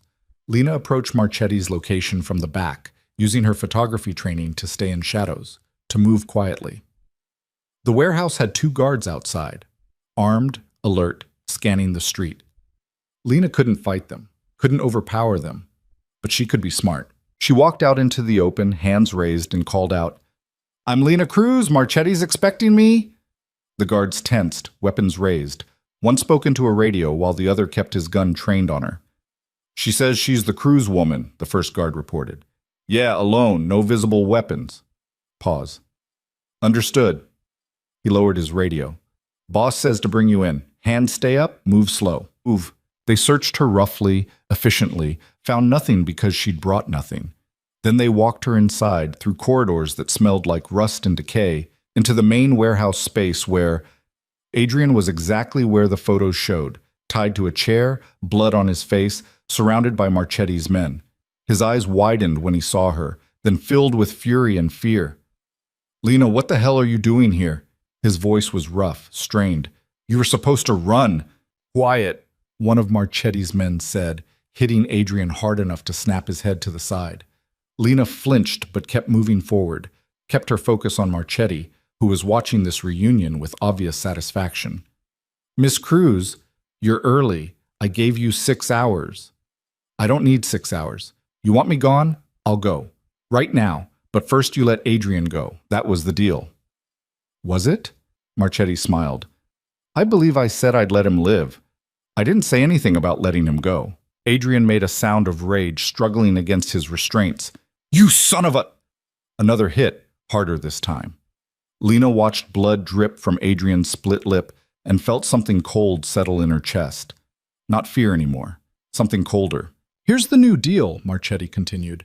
"You leave, like we agreed, and I keep Adrian alive, tied up right here, unable to stop you from walking away. In, say, 12 hours, after you've had time to truly disappear, I'll release him. He'll live, you'll be gone, and I'll have taken something precious from the great Adrian Virginity. You'll kill him the moment I leave. Maybe, maybe not. But you don't have much choice, do you?" Marchetti gestured to his men, to their weapons, to Adrian bleeding in his chair. "You're one woman with no training, no weapons, no backup. This isn't a movie, Lena. You can't save him. The best you can do is leave and hope I'm feeling merciful." Lena looked at Adrian. His eyes were desperate, pleading with her to run, to save herself, to let him sacrifice himself for her the way he'd been trying to do since the moment they met. "I love you," she said to him clearly. "I need you to know that. I love you, and I'm so sorry." Adrian's expression crumbled. "Lena, please." "Sorry for what?" Marchetti asked, amused. "For this." Lena pulled the phone from her pocket, the one they'd searched and found harmless, and hit the button she'd pre-programmed before leaving the penthouse. The one connected to the emergency alert Adrian had set up weeks ago. The one that would immediately notify Dominic and every single one of Adrian's people about an active threat. The one that had been transmitting her location via GPS since the moment she'd entered the warehouse. "You stupid girl," Marchetti started, reaching for his gun, but he was too late. The warehouse doors exploded inward. Windows shattered as smoke grenades crashed through. And then Dominic was there, massive, furious, unstoppable, with what looked like an army behind him. The fight was brutal and quick. Marchetti's men were outnumbered, outgunned, and facing people who'd trained for exactly this scenario. Lena dropped to the floor as bullets flew, covered her head, and prayed that Adrian's people were as good as he'd always claimed. When the shooting stopped, Lena looked up to see Marchetti on his knees, hands zip-tied behind his back, Dominic's gun to his head. Adrian was free from his chair, his restraints cut, being checked over by his men. "Lena!" Adrian's voice cut through the chaos.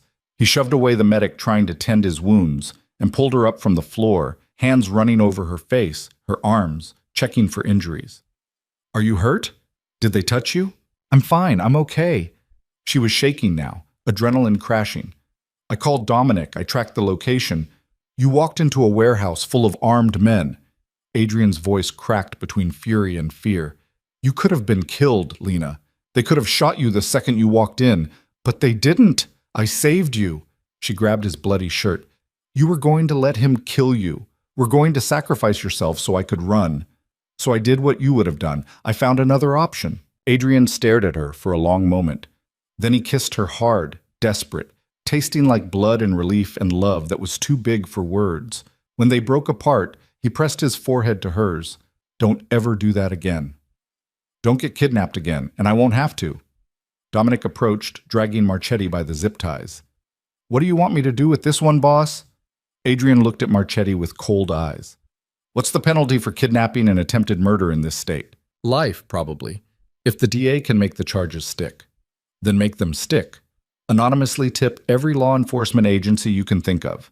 Give them evidence, testimony, everything. I want Marchetti in a federal prison where he can't touch us again, and I want him alive to think about what happens when you threaten mine." It was a measured response. Strategic. Not the violence Marchetti probably expected, but something colder. A life sentence watching his empire get absorbed by the man who'd beaten him. "You could kill me," Marchetti spat. "Would be cleaner." "Probably, but I'm not doing this for clean. I'm doing it for her." Adrian pulled Lena closer. "She doesn't want bodies on her conscience, so you get to live. Lucky you." Dominic hauled Marchetti away. The warehouse emptied gradually. Adrian's people securing the scene, removing evidence, making everything disappear like it had never happened. By the time the last man left, it was just Lena and Adrian standing in an empty warehouse full of bullet holes and blood. "I thought I lost you," Adrian said quietly. "When I woke up in that chair when I realized Marchetti had gotten to me, my first thought was that you'd blame yourself, that you'd do something brave and stupid to try to fix it. Was I right?" "You were right." Lena looked at him, at his bloody face, his torn clothes, his eyes that held too much love and fear. "I couldn't let him win, Adrian. Couldn't let him take you from me just to prove a point. So I did the brave, stupid thing. You could have died. So could you. But we're both here, both alive, both together." She touched his face gently, avoiding the worst of the bruises. "That's what matters." Adrian pulled her against his chest, and Lena felt him shake, just once, just briefly, the control cracking to show the fear underneath. "I can't do this," he said into her hair. "Can't keep putting you in danger. Can't keep watching you walk into warehouses full of armed men because I couldn't protect myself. Lena, Stop." She pulled back to look at him directly. "You're about to say something noble and self-sacrificing about how I should leave for my own safety. Don't. I made my choice, Adrian. I chose you, chose this life, chose to fight for us instead of running from danger. You don't get to take that choice away from me now. Even if it means more days like this? More threats, more violence, more moments where we might lose each other? Even then." Lena took his hand, brought it to her lips, kissed his bloody knuckles. "I love you, all of you, the Empire, the danger, the complicated mess of your world. And I'm not leaving. Not for Marchetti, not for the next threat, not ever. So you need to accept that I'm staying and figure out how we survive this together." Adrian looked at her like she was something precious and terrifying. Then he smiled, tired, bloody, but real. "Together," he repeated. "I can work with that." They left the warehouse as sirens began wailing in the distance, Dominic's anonymous tips already bearing fruit. By the time police arrived, the building would be empty except for evidence pointing directly at Marchetti's involvement in enough crimes to put him away for life. In the car back to the penthouse, Lena leaned against Adrian's shoulder and tried not to think about how close they'd come to losing everything. Tried not to replay the moment she'd seen him tied up, bleeding, surrounded by men who wanted him dead. What happens now? She asked. Now I dismantle what's left of Marchetti's operation. Absorb his territory, redirect his resources. Make sure his people understand that working for me is their only option. Adrian's voice was tired but determined.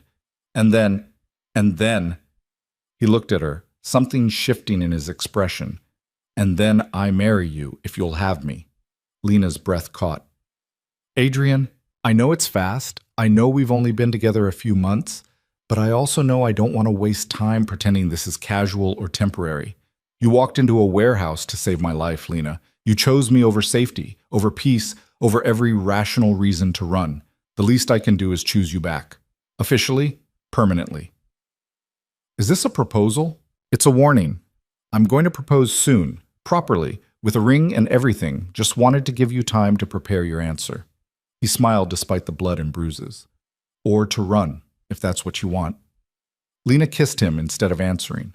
Let her lips say what words couldn't. Yes, always yes, in every version of their future she could imagine.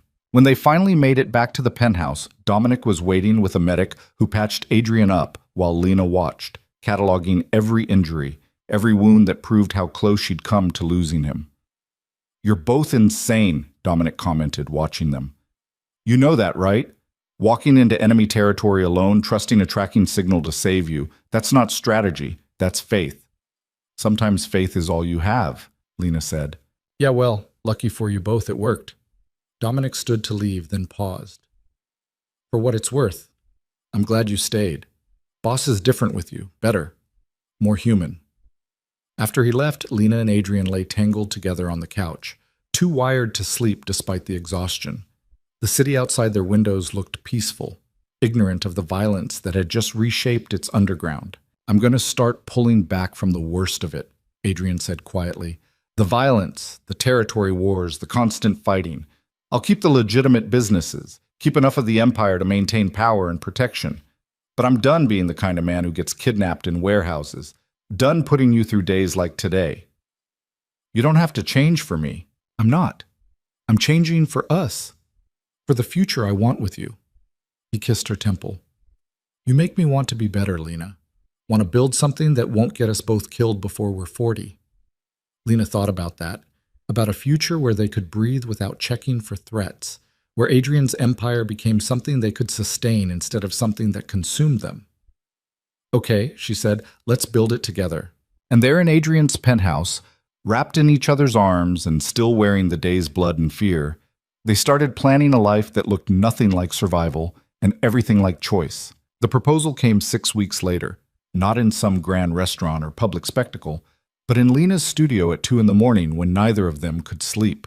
She'd been editing photos from a series she was calling Aftermath, images of the city rebuilding after violence, of spaces reclaiming themselves from darkness.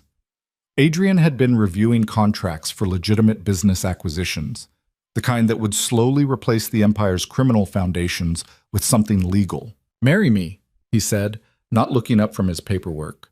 Lena's hand stilled on her keyboard. What? Marry me.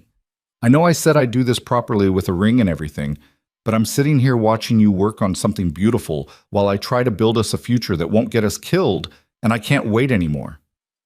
Adrian finally looked at her, and his eyes held that vulnerability she'd only seen a handful of times. Marry me, Lena.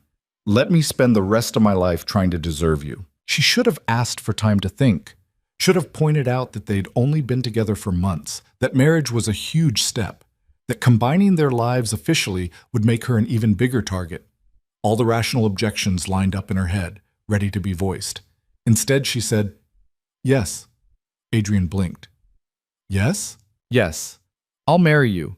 No ring required, no grand gesture needed, just us, choosing each other, again. Lena crossed to him, straddled his lap in the studio chair, and kissed him until they both forgot about work entirely. When she pulled back, she was grinning. Though I wouldn't say no to a ring eventually, something simple, nothing that screams, crime lord's wife. How about businessman's wife? I'm working on the transition. How's that going? Adrian's expression turned rueful. Slower than I'd like. Turns out dismantling a criminal empire while maintaining enough power to keep us safe is complicated.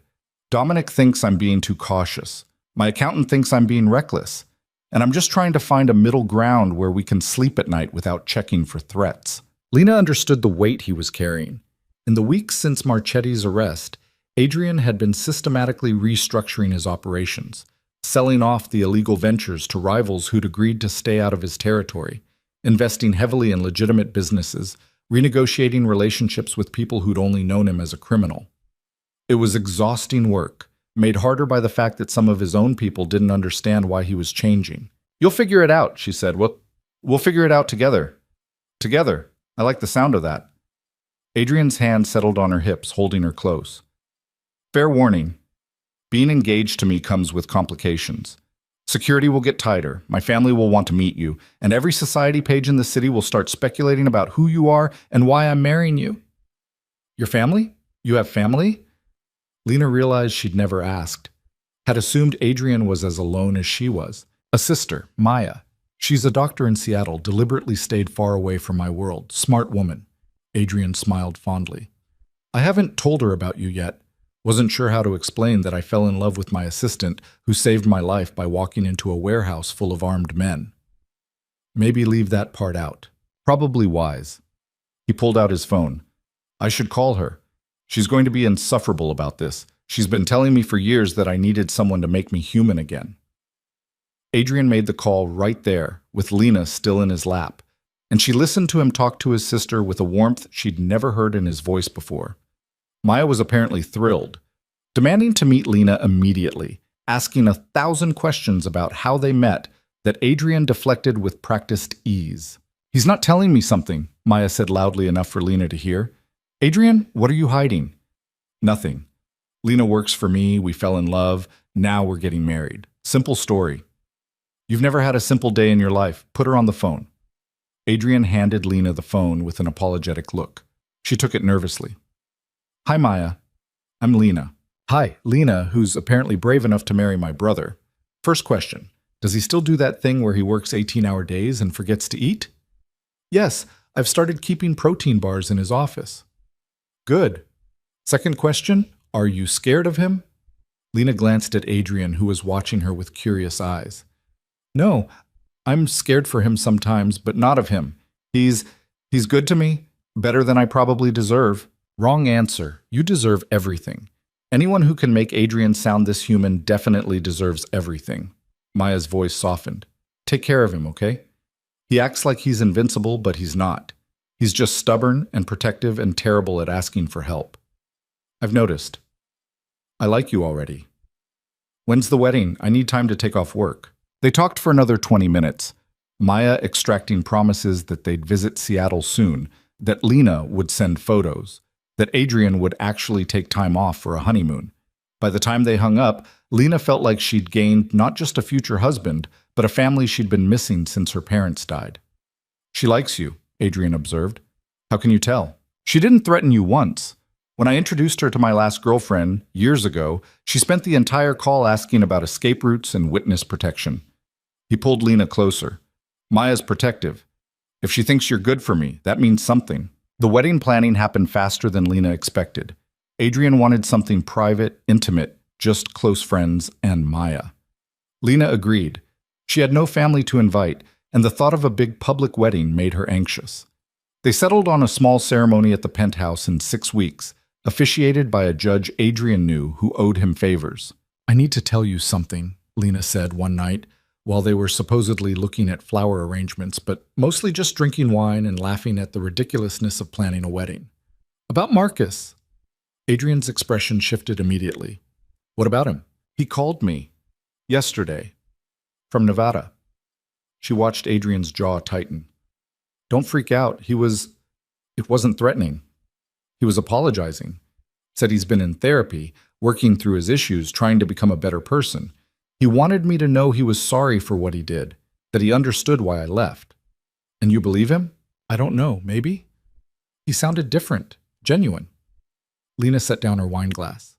"But I also know that abusers say whatever they need to say to get back in your head. So I told him I accepted his apology, but I never wanted to hear from him again. Then I blocked the number." "Good." Adrian was quiet for a moment. "Do you need me to handle it? Make sure he stays in Nevada permanently?" "What? No. I think I think he actually might be trying to change, and even if he's not my problem anymore. You made sure of that. She took Adrian's hand. I told you about the call because we're getting married, and married people don't keep secrets, but I don't need you to fix this one. I handled it myself. Pride flickered across Adrian's face. You're getting stronger, more confident. I had a good teacher. Lena kissed him softly. You showed me I was worth fighting for, made me believe I could be brave. Now I'm trying to be the person you see when you look at me. You already are that person, Lena. You always were. I just gave you space to remember it. The weeks leading up to the wedding were surprisingly peaceful. Marchetti was officially indicted on 14 counts of racketeering, kidnapping, and attempted murder.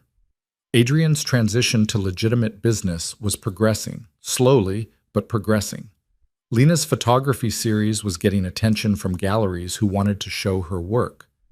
Life felt almost normal, which is when Lena should have known something would go wrong. It happened 3 days before the wedding.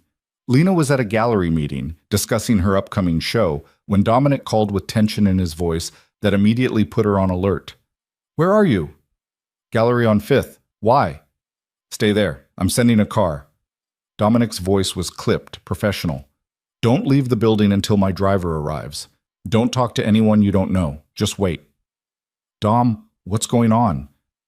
Adrian will explain when you get here. Just be careful, Lena. He hung up before she could ask more questions. Lena excused herself from the meeting, heart hammering, and waited by the gallery entrance. Dominic's driver arrived in under 10 minutes, a man named Torres who worked Adrian's personal security. He didn't speak during the drive, just kept checking mirrors like he expected to be followed. They didn't go to this penthouse. Instead, Torres drove to one of Adrian's legitimate office buildings and took her up to a conference room where Adrian, Dominic, and 3 other serious-looking men were gathered around a laptop. What happened? Lena asked immediately. Adrian pulled her close, his embrace tight enough to be uncomfortable. We have a problem. Sit down. Lena sat. Adrian stayed standing behind her chair, hands on her shoulders like he needed the contact to stay grounded. Dominic turned the laptop so she could see the screen. Security footage, grainy but clear enough, showing a man she didn't recognize approaching her apartment building. He was stopped by security, turned away. The timestamp showed earlier that morning. Who is he? His name is Viktor Sokolov, one of the other men said, Adrian's tech specialist, if Lena remembered correctly. He's an enforcer for the Volkov family out of New York, and he's been in the city for 3 days asking questions about you, about Adrian, about the wedding. Ice flooded Lena's veins. The Volkov family? Russian organized crime. Major players on the East Coast. Adrian's hands tightened on her shoulders. I had dealings with them years ago, before you. Business that ended badly. They've been looking for leverage against me ever since. And they found it, Lena said quietly. They found me. They think they found you, but Victor doesn't know where you actually are. The apartment you were living in before moving to the penthouse is empty. Your studio is under a different name, and we've kept our relationship as private as possible. Dominic closed the laptop. Right now they're fishing, trying to confirm whether you're important enough to Adrian to be worth targeting. Lena's mind raced. So what do we do? Cancel the wedding? Go into hiding? No. Adrian's voice was hard, determined. No more hiding, no more letting enemies dictate our lives. We're getting married in 3 days like we planned, but we're doing it with security that makes the Pentagon look casual. Over the next hour, Adrian's team laid out a security plan that was both impressive and terrifying. The penthouse would be locked down, access restricted to verified guests only. Additional security would be stationed at every entrance on every floor, monitoring every camera. Dominic would personally oversee the operation, with backup teams ready to deploy at the first sign of trouble. This is insane, Lena said when they finally had a moment alone.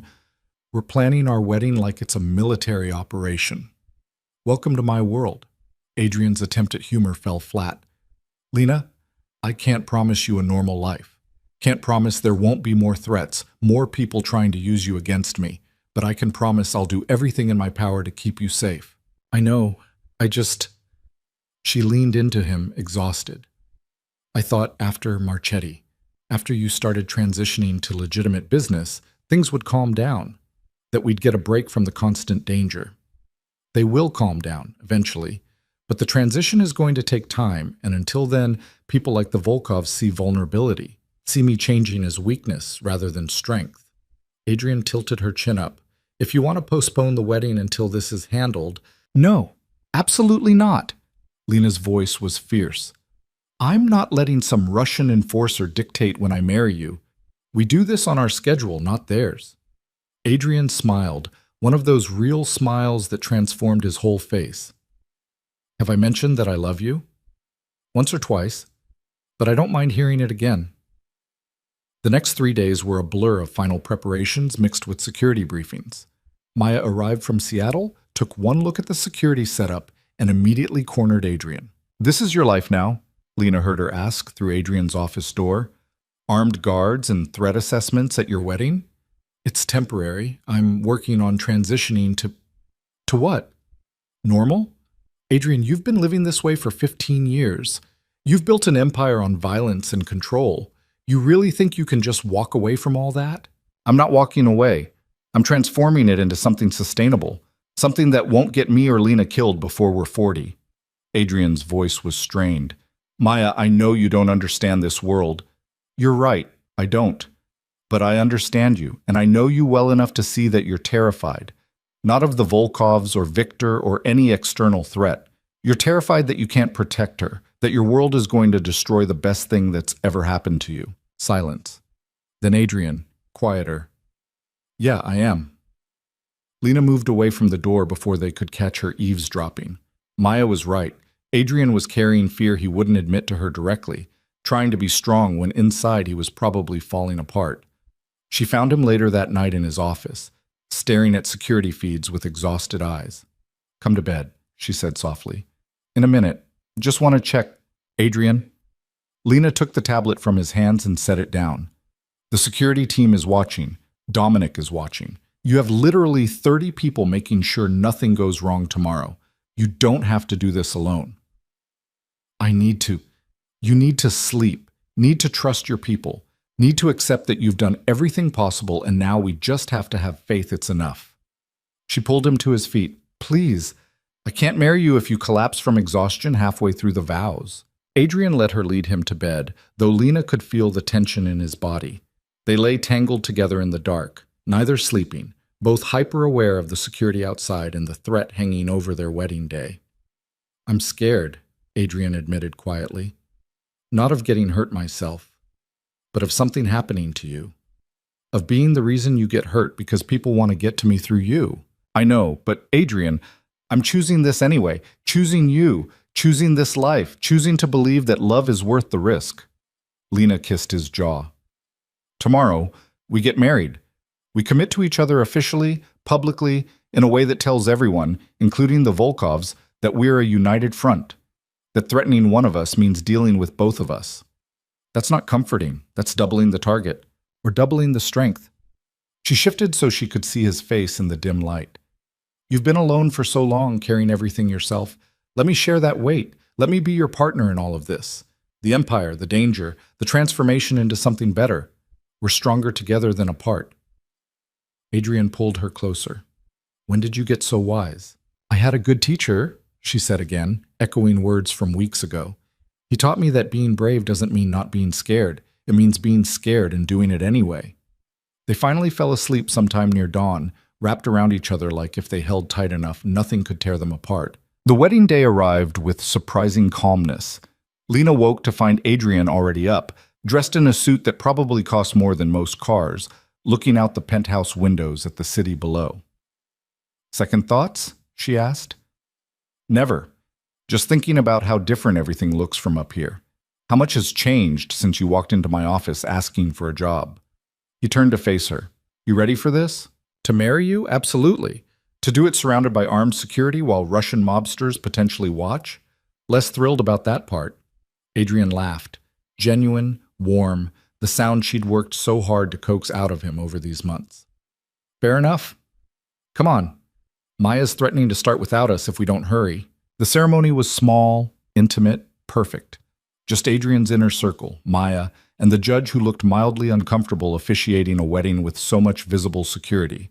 Lena wore a simple white dress she'd found at a boutique downtown, Nothing fancy, nothing that screamed crime lord's bride, just elegant and clean and hers. Adrian's vows made her cry.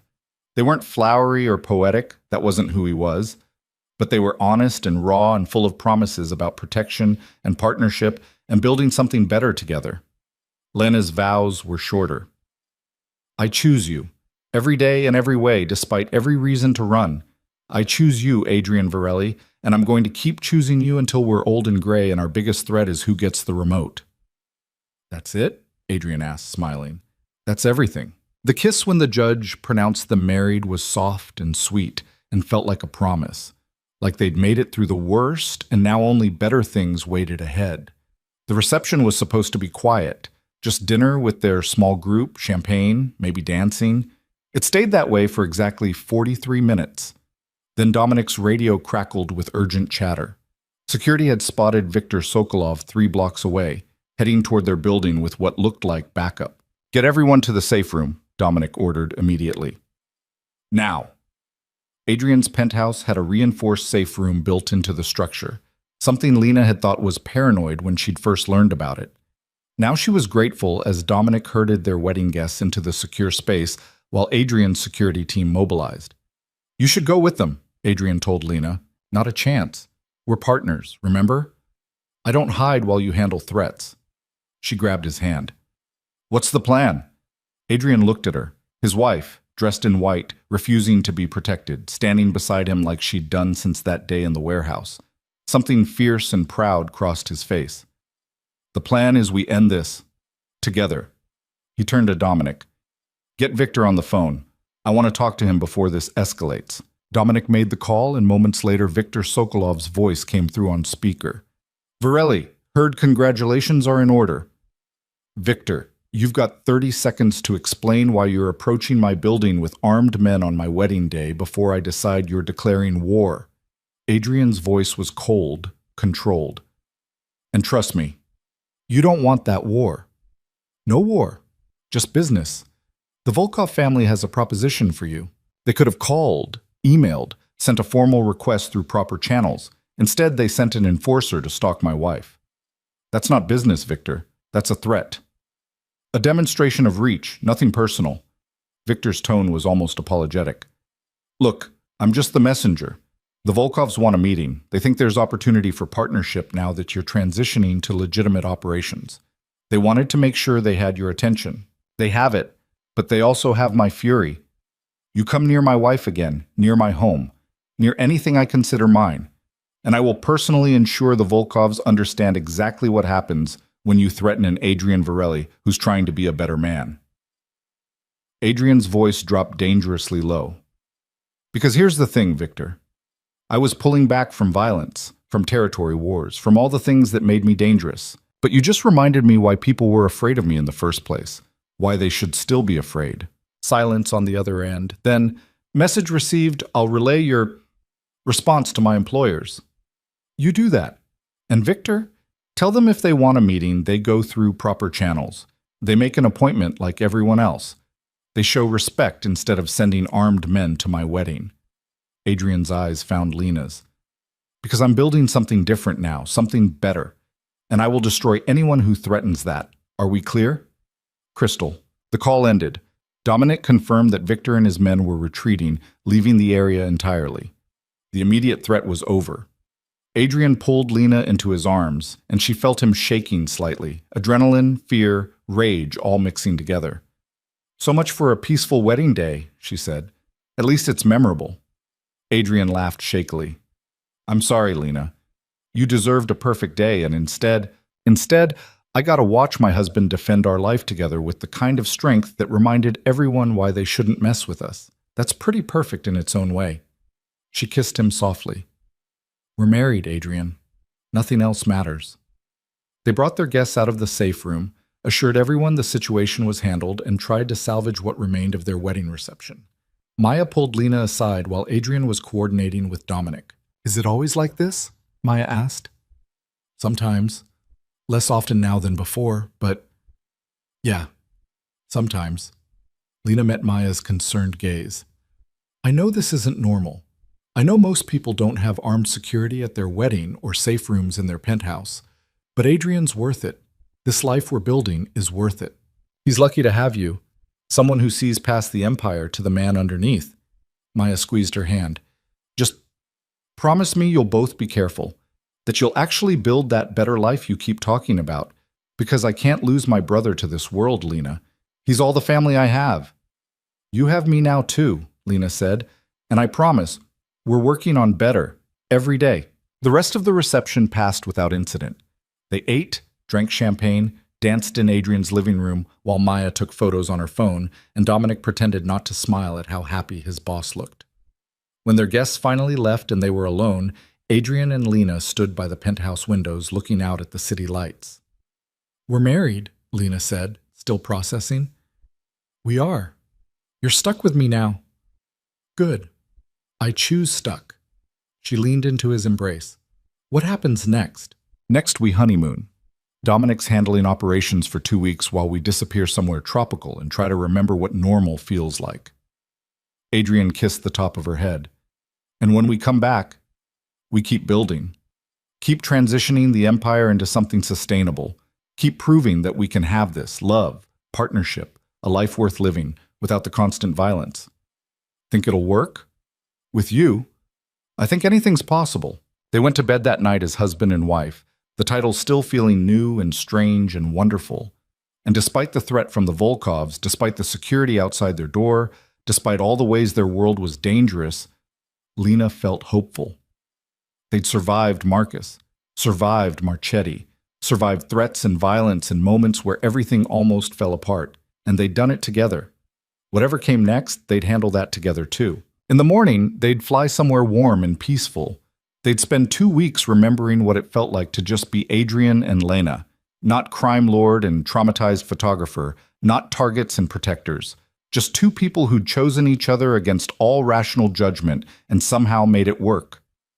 But for now, wrapped in each other's arms in the penthouse that had become their fortress and their home, they let themselves believe in the future they were building. A future built on choice instead of fear, on strength instead of violence, on love that was messy and complicated and absolutely worth every risk. The honeymoon in Costa Rica gave them 2 weeks of pretending the rest of the world didn't exist.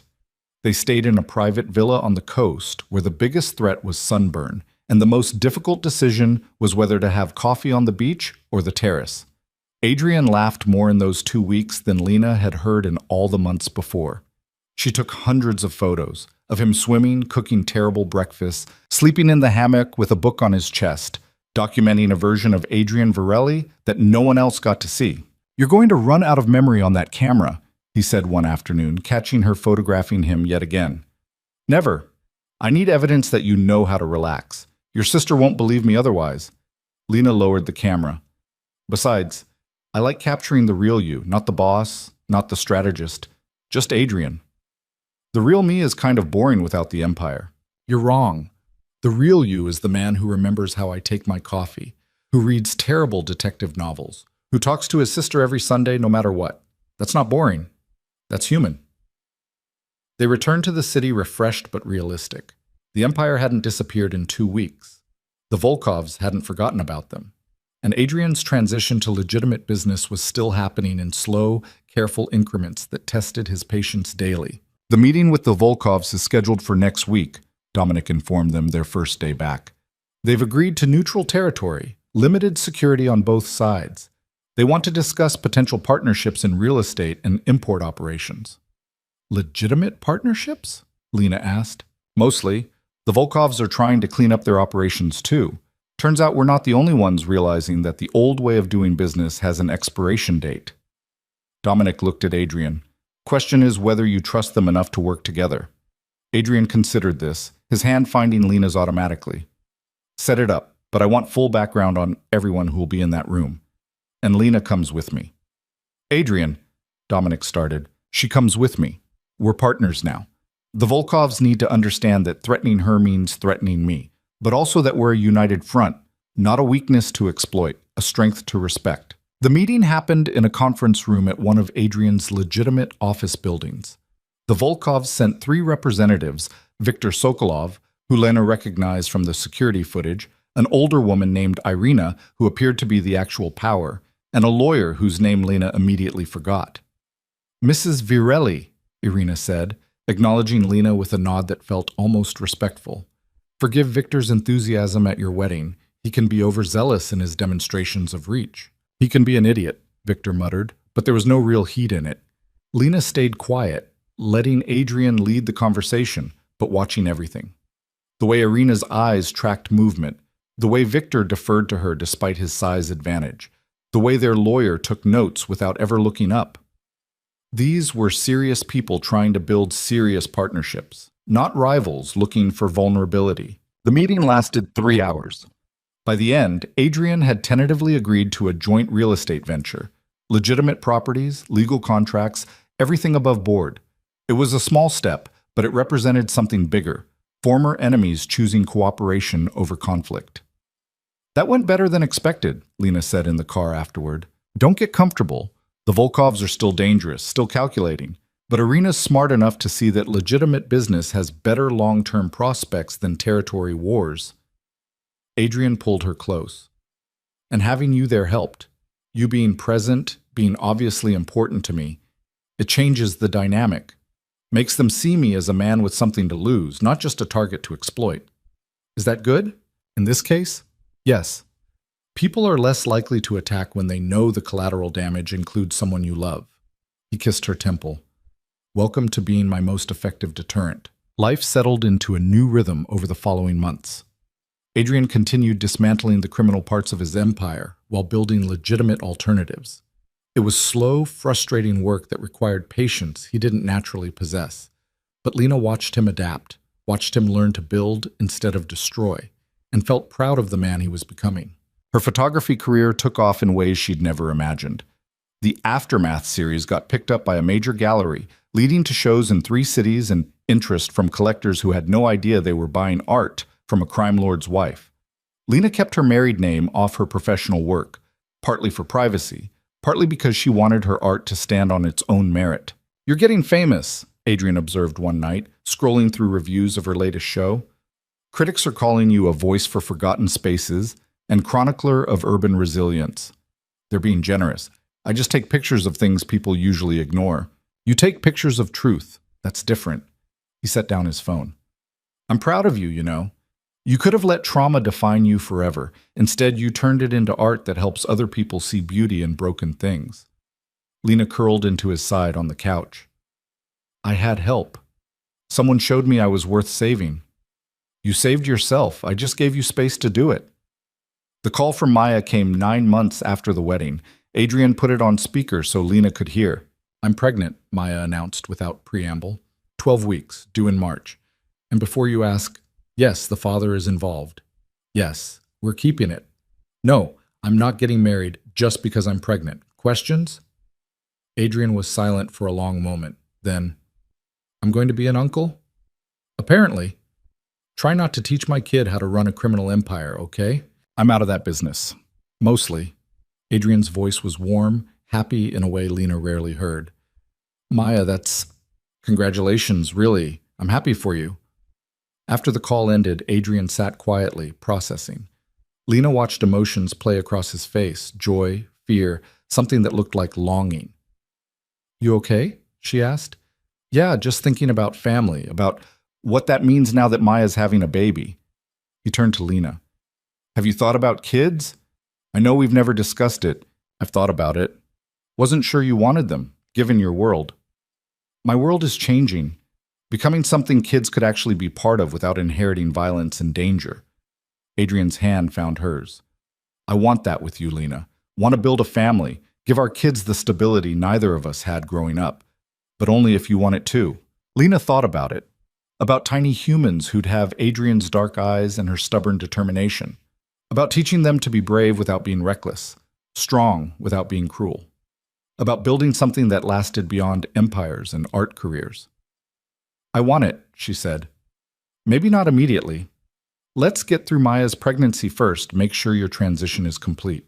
But yes, I want to build a family with you. They started trying 6 months later, after Adrian had successfully sold off the last of his illegal operations and reinvested everything into legitimate ventures. It took 4 months of negative tests and growing frustration before Lena finally saw 2 pink lines on a pregnancy test in their penthouse bathroom. "Adrian!" Her voice came out shaky, overwhelmed. He appeared in the doorway immediately, gun drawn. Old habits died hard.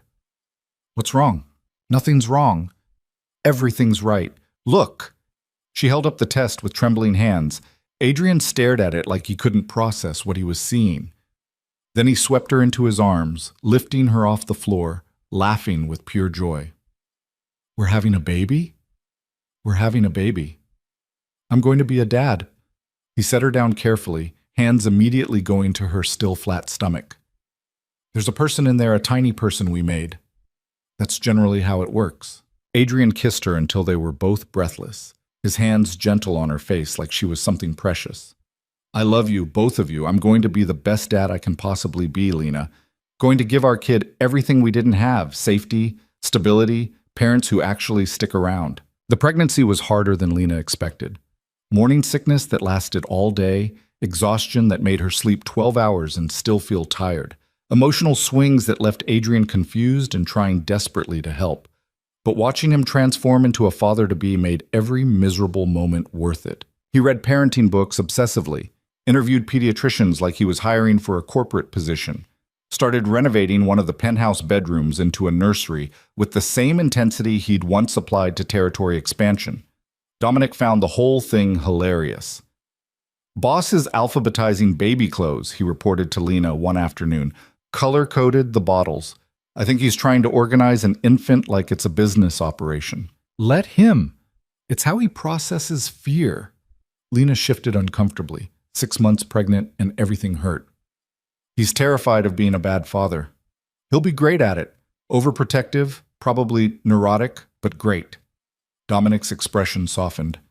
"You're good for him, Lena. Made him remember there's more to life than control and power." Their daughter arrived 3 weeks early on a Tuesday morning, screaming her way into the world with impressive lung capacity. Adrian cried when they put her in his arms, actual tears running down his face as he stared at this tiny, perfect person they'd created. "She's so small," he whispered, terrified of holding her wrong. "She's perfect." Lena was exhausted, sore, and happier than she'd ever been. "What should we name her?" They'd debated names for months without agreement, but looking at their daughter's face, Adrian said, "Elena, after you, but spelled the traditional way so she has her own identity." "Elena Virelli." Lena tested the name. "I like it. Strong, classic. Like her mother." Elena became the center of their universe. Adrian scaled back his work schedule to be home more, delegating responsibilities he had never trusted anyone else with. Lena took photos constantly, documenting every tiny change, every milestone, creating a visual record of their daughter's life. Maya visited with her own baby, a son named James, and the cousins met for the first time in Adrian's living room, while the adults drank coffee and laughed about sleepless nights. "This is surreal," Maya said, watching Adrian expertly change Elena's diaper. "You, domestic, covered in spit-up and totally unbothered by it. Turns out I'm good at things besides empire building."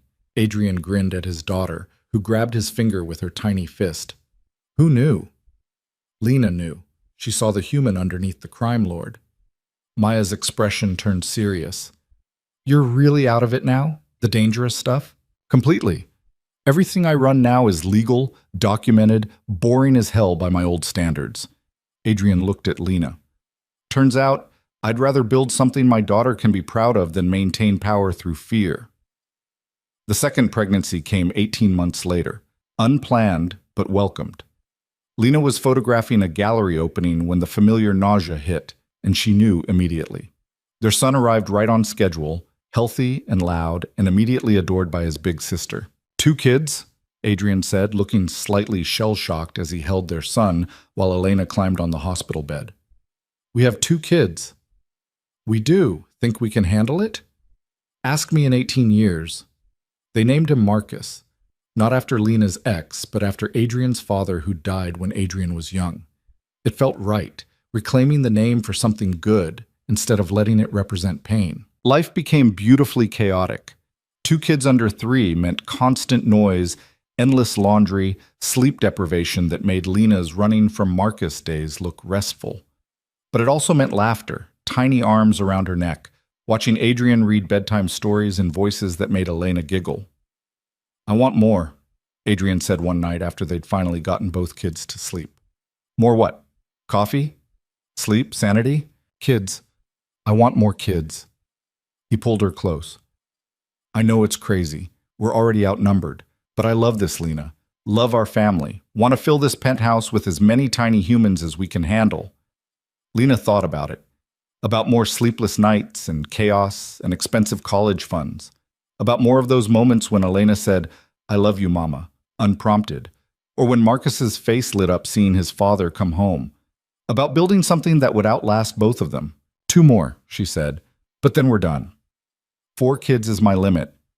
They had twins the next time, girls who looked exactly alike and had personalities that were polar opposites. The penthouse got noisier, messier, filled with art projects and toys, and the kind of beautiful chaos that made Lena's old organized life seem like a distant dream. Adrian thrived as a father. He was patient with tantrums, creative with bedtime routines, fierce in his protection of their growing family. Watching him braid Elena's hair or teach Marcus to tie his shoes, Lena sometimes forgot he'd once been the man who'd made rivals disappear. "Do you miss it?" she asked one night after a particularly exhausting day of parenting 4 kids under 6. The empire, the power, the control. Adrian considered the question seriously. "Sometimes I miss the simplicity of it. Problems had clear solutions. Remove the threat, protect the asset, maintain control. Parenting doesn't work that way. Can't intimidate a toddler into sleeping through the night or strategize your way through teenage emotions." "That's not an answer. The answer is no, I don't miss it. This..." He gestured around their chaotic living room, toys everywhere, one twin asleep on the couch while the other colored on the floor. "This is harder than anything I did before. More exhausting, more frustrating, more terrifying because I can't control everything. But it's also better, more real, more worth doing." The years passed in a blur of school plays and soccer games, birthday parties, and family vacations. Lena's photography career flourished, even as she balanced it with motherhood. She did a series on families that got national attention, intimate portraits of people choosing each other daily, building homes from love instead of fear. Adrian's legitimate empire grew into something genuinely impressive. Real estate development, import companies, venture capital, all legal, all profitable, all built on reputation instead of violence. He became someone the business community respected, someone who could take meetings without security, someone whose past became just that, the past. But not forgotten, never forgotten. Elena was 12 when she asked about it directly. "Dad, someone at school said you used to be in the Mafia. Is that true?" Adrian looked at Lena across the dinner table. They'd known this conversation would come eventually, had prepared for it even as they hoped to delay it forever. "Can we talk in my office?" Adrian said to Elena. "This is important." Lena started to stand, but Adrian shook his head slightly. This needed to be between father and daughter first. They were in there for over an hour. When they emerged, Elena looked thoughtful, but not scared. She hugged her father tight, then went to her room without explanation. "What did you tell her?" Lena asked when they were alone. "The truth. That I used to run criminal operations. That I did things I'm not proud of. That I built power through fear and violence. But also that meeting you changed everything. That becoming a father made me want to be better. That the person I was isn't the person I am now." Adrian rubbed his face tiredly. "She asked if I ever killed anyone." "What did you say?" "I said that I've made choices I can't undo, but I've spent every day since trying to build something good enough to balance them out. And that I would never let that world touch her, or any of you." Elena came back downstairs an hour later and climbed into Adrian's lap. Too big for it, really, but neither of them cared. "I love you, Dad," she said simply. "I don't care what you used to be. I care about who you are now." Adrian held his daughter and cried quietly, years of fear and guilt and desperate hope finally releasing. Lena took a photo of them like that, not for her portfolio, just for them. Evidence that people could change, that love could transform even the hardest men into fathers who wept with relief when their children chose to see the best in them. The threat came when Lena least expected it. 14 years after the wedding, when their oldest was in high school and their youngest was in elementary school. A rival from Adrian's old life, recently released from prison, decided he had scores to settle. The first indication was a photo sent to Adrian's phone. Marcus, their son, leaving school with his friends, completely unaware he was being photographed. Adrian's response was immediate and terrifying in its controlled fury. He mobilized security that had gone mostly dormant, called in favors from people Lena thought he'd cut ties with years ago, became the man she'd first met in that office. Cold, precise, dangerous. "We're moving the kids," he told Lena. "All of them, tonight, to a secure location. You too." "Adrian, let's think about this." "I'm thinking about it. Someone threatened our son, photographed him without permission, sent it to me as a warning. That's not negotiable, Lena. The kids go somewhere safe until I handle this." "Handle it how?" But she already knew, could see it in his eyes. The violence he'd buried for 14 years was surfacing, sharpened by fatherhood into something more dangerous than it had ever been. They sent the kids to Maya's in Seattle with Dominic and a security team. Lena refused to go, refused to be separated from Adrian during this. "I stood by you through Marchetti, through the Volkovs, through everything. I'm not leaving now." "This is different. This involves our children." "Exactly. Which is why I'm staying. We're partners, Adrian. We handle threats together." The man who'd sent the photo made the mistake of calling Adrian directly. "Thought you went soft, Virelli. Thought you'd forgotten how to play the game." "I didn't forget anything. I just chose to build something better, but threaten my family." Adrian's voice dropped to that dangerous quiet Lena remembered from years ago. "And I'll remind you exactly why people used to be afraid of me." It was over in 48 hours. Adrian didn't tell Lena the details, but the man who'd threatened their son left the city permanently, his operation dismantled so thoroughly it was like he'd never existed. Adrian came home exhausted, haunted, looking like the man she'd first met, before love had softened the edges. "I'm sorry," he said, pulling Lena into his arms. "I tried to leave that life behind, tried to be better, but when someone threatens our kids, you protected them. That's what fathers do." Lena held him tight. "But Adrian, we need better security going forward. Can't keep living like we're invincible just because things have been quiet." They upgraded everything after that. Security at the kids' schools, tracking on their phones, protocols for emergencies. It felt excessive, paranoid, but it also felt necessary for children whose father had a past that occasionally reached forward. "Is this what their whole lives will be?" Lena asked one night, looking over their shoulders, wondering if Dad's old enemies will come back. "No, because eventually everyone from that life will be dead or too old to care. And our kids will be adults who can choose their own paths." Adrian's voice was firm. "I've built something legitimate for them, Lena. Something they can inherit without violence attached. This was the last ghost from my past. I'll make sure of it." And somehow, he did. The years continued passing peacefully. Elena went to college, studying social justice, wanting to help people the way her mother had been helped. Marcus became an artist, finding expression through sculpture. The twins went in completely different directions, one into medicine like Maya, the other into business like their father. Lena watched their children grow into good people, kind, brave, aware of their privilege but not defined by it. She'd been terrified that Adrian's past would poison their futures, but instead it had taught them empathy. They understood that people could change, that mistakes didn't define you forever, that choosing to be better was a daily commitment. Adrian aged well into the kind of man who commanded respect without fear. His business empire became something their children could be proud of. Charitable foundations, ethical development projects, investments in communities others ignored. He never fully escaped his past, but he built a future so bright it cast long shadows over what came before. On their 20th anniversary, they renewed their vows in the same penthouse where they'd first married. All 4 kids were there, plus Maya and her family. Dominic, who'd become Uncle Dom to their children, and a few close friends who'd watched them build this life from violence and trauma. 20 years ago, you asked me a question that changed everything, Lena said in her vows. You asked why I was working for you, and I told you the truth, that I was running, hiding, trying to disappear.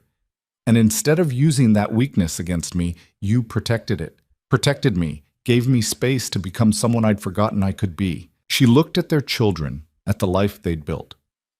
We've had hard days, dangerous days. Days when I wondered if loving you was the bravest or stupidest thing I'd ever done. But I would do it all again. Every threat, every fear, every moment of uncertainty, because they led us here. To this family, this life, this proof that people can change when they have something worth changing for. Adrian's vows were simpler. I was a hard man when you met me, built my life on control and power, and the kind of strength that destroys instead of builds. You could have left 100 times, should have probably, but you stayed. You saw something in me worth saving, and you refused to let me forget it existed. He touched her face gently. You made me a better man, Lena, not by trying to change me, but by loving me enough that I wanted to change myself. Wanted to be worthy of you, of our children, of the life we were building. And I've spent 20 years trying to deserve that gift. I'll spend the rest of my life continuing to try. Later, when their guests had gone and their children were asleep in various rooms around the penthouse, Adrian and Lena stood by the windows looking out at the city like they had so many times before. We made it, Lena said softly. We did, against odds that should have destroyed us. You know what the amazing part is? I don't regret any of it. Not the fear, not the danger, not the hard days. Because they made us who we are. Made this, she gestured at their home, their sleeping children, their shared life. Possible. Adrian pulled her close. When I first saw you in my office, all careful masks and organizational skills, I never imagined this. Never thought that broken man and traumatized woman could build something this good. We weren't broken. We were surviving. There's a difference. Lena had learned that over the years. Survival wasn't weakness. It was the kind of strength that didn't quit even when quitting seemed smarter. And we didn't just survive, Adrian. We lived, really lived. That's the victory. Their oldest daughter found them like that later, standing by the windows, holding each other, looking out at a city that had witnessed their transformation from violence to peace. You guys are disgustingly romantic, Elena said, but she was smiling. 20 years and you still look at each other like that. Like what? Lena asked. Like you'd burn the world down for each other, but also like you'd build it back up together afterward. Elena hugged them both. It's kind of inspiring, actually. Makes me think I can find something like this someday. You will, Adrian said. Just make sure he's worthy of you, and if he's not, you'll destroy him.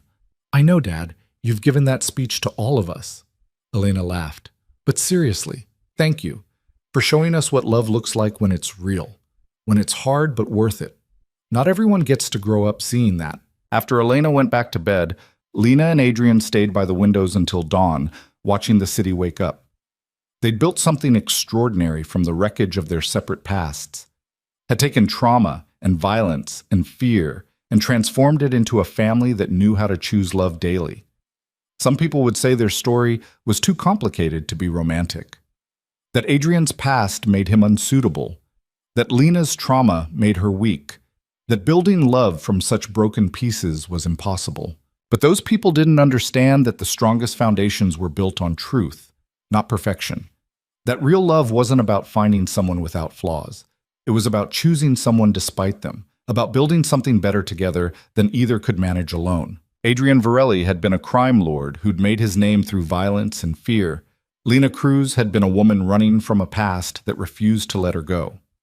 Separately, they were damaged people trying to survive in a world that didn't forgive weakness. Together, they became proof that people could change, that love could transform even the hardest hearts, that choosing to build instead of destroy, to heal instead of hurt, to become better instead of staying broken.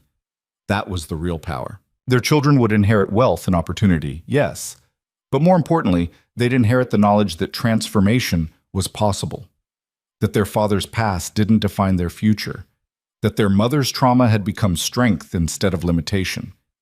And maybe, just maybe, they'd build their own lives on the foundation of that truth, that we are not our worst moments, our biggest mistakes, our deepest wounds.